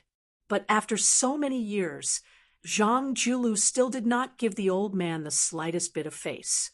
Su Fengnian unwittingly walked to the top of the mountain. There were stone tables and stone stools downstairs, and then he saw an unexpected fellow. He borrowed the white fox's face from the spring thunder-embroidered winter, but he did not say anything after that. Su Fengnian sat opposite him. There was a large pile of green ant wine jugs on the table, and there were even 2 wine cups. It was obvious that he was waiting for him. White Fox's face was slightly sarcastic. First pin 4 realms. You've collected all 4 false realms. It's definitely unprecedented. This is even more admirable than you killing Wang Xianji. Su Fengyan laughed. It's worth it to be able to make you admire me. White Fox's face poured him a cup of wine for the first time. He pushed the wine cup forward and asked, "Have you ever thought that when Huang Longsher stirred up the Jianghu, in the end, he used Han Shengxian and you to end it? Why don't you count the number of first pin masters who died in the hands of Catman, and you don't add up to 20? How many first pin masters can there be in any generation of Jianghu for 100 years? At most, there should only be this number, right?" Su Fengyan raised his wine cup and laughed at himself. He then finished it in one gulp. When he reached out to ask for more wine, he shook his head and said, "I really didn't think about this." White Fox's face threw him a wine jug and said, "I promised Mr. Li that I would help you once. You killed Wang Xianji, who was on my enemies list. This means that I, Nangong Puji, owe you twice. But I'll say this first. After I finish reading on the last floor of Tide Listening Pavilion, I'll go to Beimang first. If I can come back alive, this promise will only be valid." Su Fengyan asked, "Are you looking for trouble with Tuoba Bodhisattva?" White Fox's face nodded. Su Fengyan lamented, "Wang Xianji and Tuoba Bodhisattva, how much hatred do they have? You're just a woman." White Fox's face was cold as she interrupted, "I'm a man." Su Fengyan dismissed it with a laugh. It was unreasonable to reason with a woman. However, White Fox's face was probably really treating him as a man. Or maybe he was really a man, just like the androgynous Morong Tong Huang, who had fled to Beimang. White Fox's face lifted his head and drank a big gulp of wine. He joked, "If you were a woman, I would really marry you." Su Fengyan was speechless. White Fox's face suddenly said, "When I was practicing martial arts, I always felt that there were endless masters to kill and heads to cut off. But now that I'm climbing higher and higher, you've taken the lead. I realize that killing here and there is no meaning. In the end, do I have to fight you to the death to live up to this life?" Su Fengyan choked on a mouthful of wine and said angrily, "Can't you have a conscience?" White Fox's face held the wine jug to half of his face and asked with a playful smile, "Are you trying to say that a woman's heart is the most vicious?" Chapter 1144. It was probably Su Fengyan's first time traveling in Jianghu. The only real master he had met was right in front of him. He still had a shadow in his heart. Even though everyone in the world could fight, he still could not help but feel scared. Glancing at White Fox's chest, Su Fengyan thought to himself that with his keen eyes that had been trained by his travels, even if the woman was deliberately hiding her amorous feelings, she would not be able to escape from the scene of prosperity and peace. Would she? White Fox smiled and said, "Do you want to die?" Su Fengyan said calmly, "I'm not scared. Even if I don't have the body of Gao Shulu and have lost most of my spirit, it won't be easy for you to kill me." White Fox raised her eyebrows and said, "Oh, you're really promising." Su Fengyan suddenly leaped back 30 to 40 feet with the wine pot in his hand, flustered and exasperated. He cursed, "White Fox face, you really turned hostile just like that." White Fox squinted her eyes, full of murderous intent. Su Fengyan sighed and waved his hand at the top of the mountain. Wang Sheng ran over with a blushing face. He still looked like an honest man with a sword case and a famous sword. He lowered his head and explained, "Master, I couldn't sleep, so I walked here." Su Fengyan made a sound of acknowledgement. He turned his head to look at White Fox's face and asked, "Approximately when will you leave for Northern Mang?" White Fox said calmly, "At least 3 months, at most half a year." Su Fengyan smiled and said, "Then bring my second disciple, Wang Sheng." White Fox nodded and did not refuse. After getting the answer, Su Fengnian said softly, "Go to bed early after you go down the mountain." The tall, dark-skinned girl turned and left silently. White Fox looked at Su Fengnian, who returned to his seat, and asked with a frown, "You're willing to leave such a good, unpolished gem to me?" Su Fengnian shook his head and said, "Staying by my side won't make any progress. If one's martial arts cultivation is not tempered enough, it will be wasted. If one doesn't walk back and forth from the gates of hell a few times, no matter how talented one is, it will be useless." White Fox was still staring at Su Fengnian. Su Fengnian said awkwardly, "You can probably tell that this girl can either learn from you and become an imposing man, or she can only stay in Bailiang and not adapt to the environment there. She can only be considered a graceful woman with an orchid aura. It's fine if it's an ordinary girl, but this doesn't match Wang Sheng's temperament. Actually, among the 3 disciples, I am the most selfish towards her and have the highest hopes for her." However, she couldn't say such things out loud. Once she did, the pressure on her, who was far more meticulous than Lu Yunzhang, would be even greater. She might even collapse. When Wang Sheng followed you through northern Liang and arrived at northern Mang, he was able to borrow the vigorous wind and masculine energy unique to the frontier fortress to concentrate all of his energy in one go. This is much more direct and effective than any verbal instruction or reading through secret manuals. Su Fengnian swirled his wine glass and smiled. "Of the 3 disciples, I will take Lu Yuanlong with me. Otherwise, I won't be at ease. Lu Yinzhang will be thrown to the fish dragon gang for a period of time, and then thrown to the border. As for Wang Sheng, she will go with you." Su Fengnian turned his head to look at a place further north than Bailiang, and said softly, "Beimeng. I have been there, and know that the sky is high, and the ground is broad. Moreover, there is a person who practiced swordsmanship there." White Fox looked at the man, who was less than 30 years old. He walked the Jianghu with a saber in hand. After all, it was just for revenge.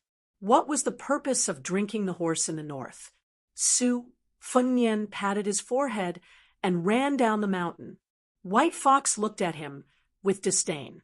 What else could this guy be doing down the mountain in such a hurry? Wutongyan was full of women. Su Fengnian did go to Wutongyan, but he didn't have any obscene thoughts. The 2 future concubines of Mount Qingliang, Wang Chudong, who was only second to his second sister, went to give lectures at an academy in Liangzhou. Lu Chengyan was burdened by her troublesome family and had to work hard. She could only stay in Wutongyan to accumulate merits for the Lu family's disciples. It was a bit like making up for her mistakes. Even Su Weisheng had mentioned that Su Fengnian must go to the courtyard to see his poor sister-in-law, who was not well received by her in-laws. Su Fengnian walked into the elegant and quiet courtyard, where the lights never went out at night. He felt a little sad and thought of the exquisite maids, Green Ant, and the others. They had no choice but to live in a different Jianghu. They were not young and vigorous at all. From the beginning to the end, there were only cold schemes and betrayals. Su Fengnian didn't rush into the house. He looked around the familiar courtyard, where the lights were as bright as day, and the smiles of those young women lingered. He wondered if they were really happy when they played here year after year. Tonight, Lu Chengyan and a 3rd-ranked maid, Xiangu, were on duty. The 3 tables were piled up like a mountain. Xiangu grew up in Wutongyan since she was young, so Su Fengnian was very familiar with her. At this moment, she was concentrating on holding a sharp stone badger pen. The pen was heavy with ink, but the ink was evenly spat out evenly. It was easy to write for a long time, and it had always been Xian Ji's favorite pen. Probably because she was hesitant about something, she didn't dare to write for a long time. The tip of the pen dipped in ink had already drawn ink stains of different shades on her face. She was completely unaware, like a cat with a dirty face. Other than Xiange, there was another fresh face. Su Fengnian knew that she was a young girl that second sister had carefully selected. Her name was Junxiu, and she could be considered a newcomer in Wutong'an. The secret files in her hands were somewhat cruder than the senior Xian Ji's. She was originally using her 5 fingers to hold her other wrist and gently turned it. Very quickly, she saw the figure of the king of Bailiang and jumped in shock. She was about to spring up and solemnly pay her respects. Xiange also came back to her senses. Su Fengnian made a gesture to them to keep quiet and quietly walked to the innermost table. He saw the young woman, who was more unfamiliar than familiar, leaning over the table and sleeping. Her slender shoulders and light snoring sounds indicated that she was exhausted. Su Fengnian gently moved a chair over and sat beside her. He looked at the piles of official documents that had been neatly placed after being signed and then carefully sorted out. Her arms were pressed against a document that had not yet been written.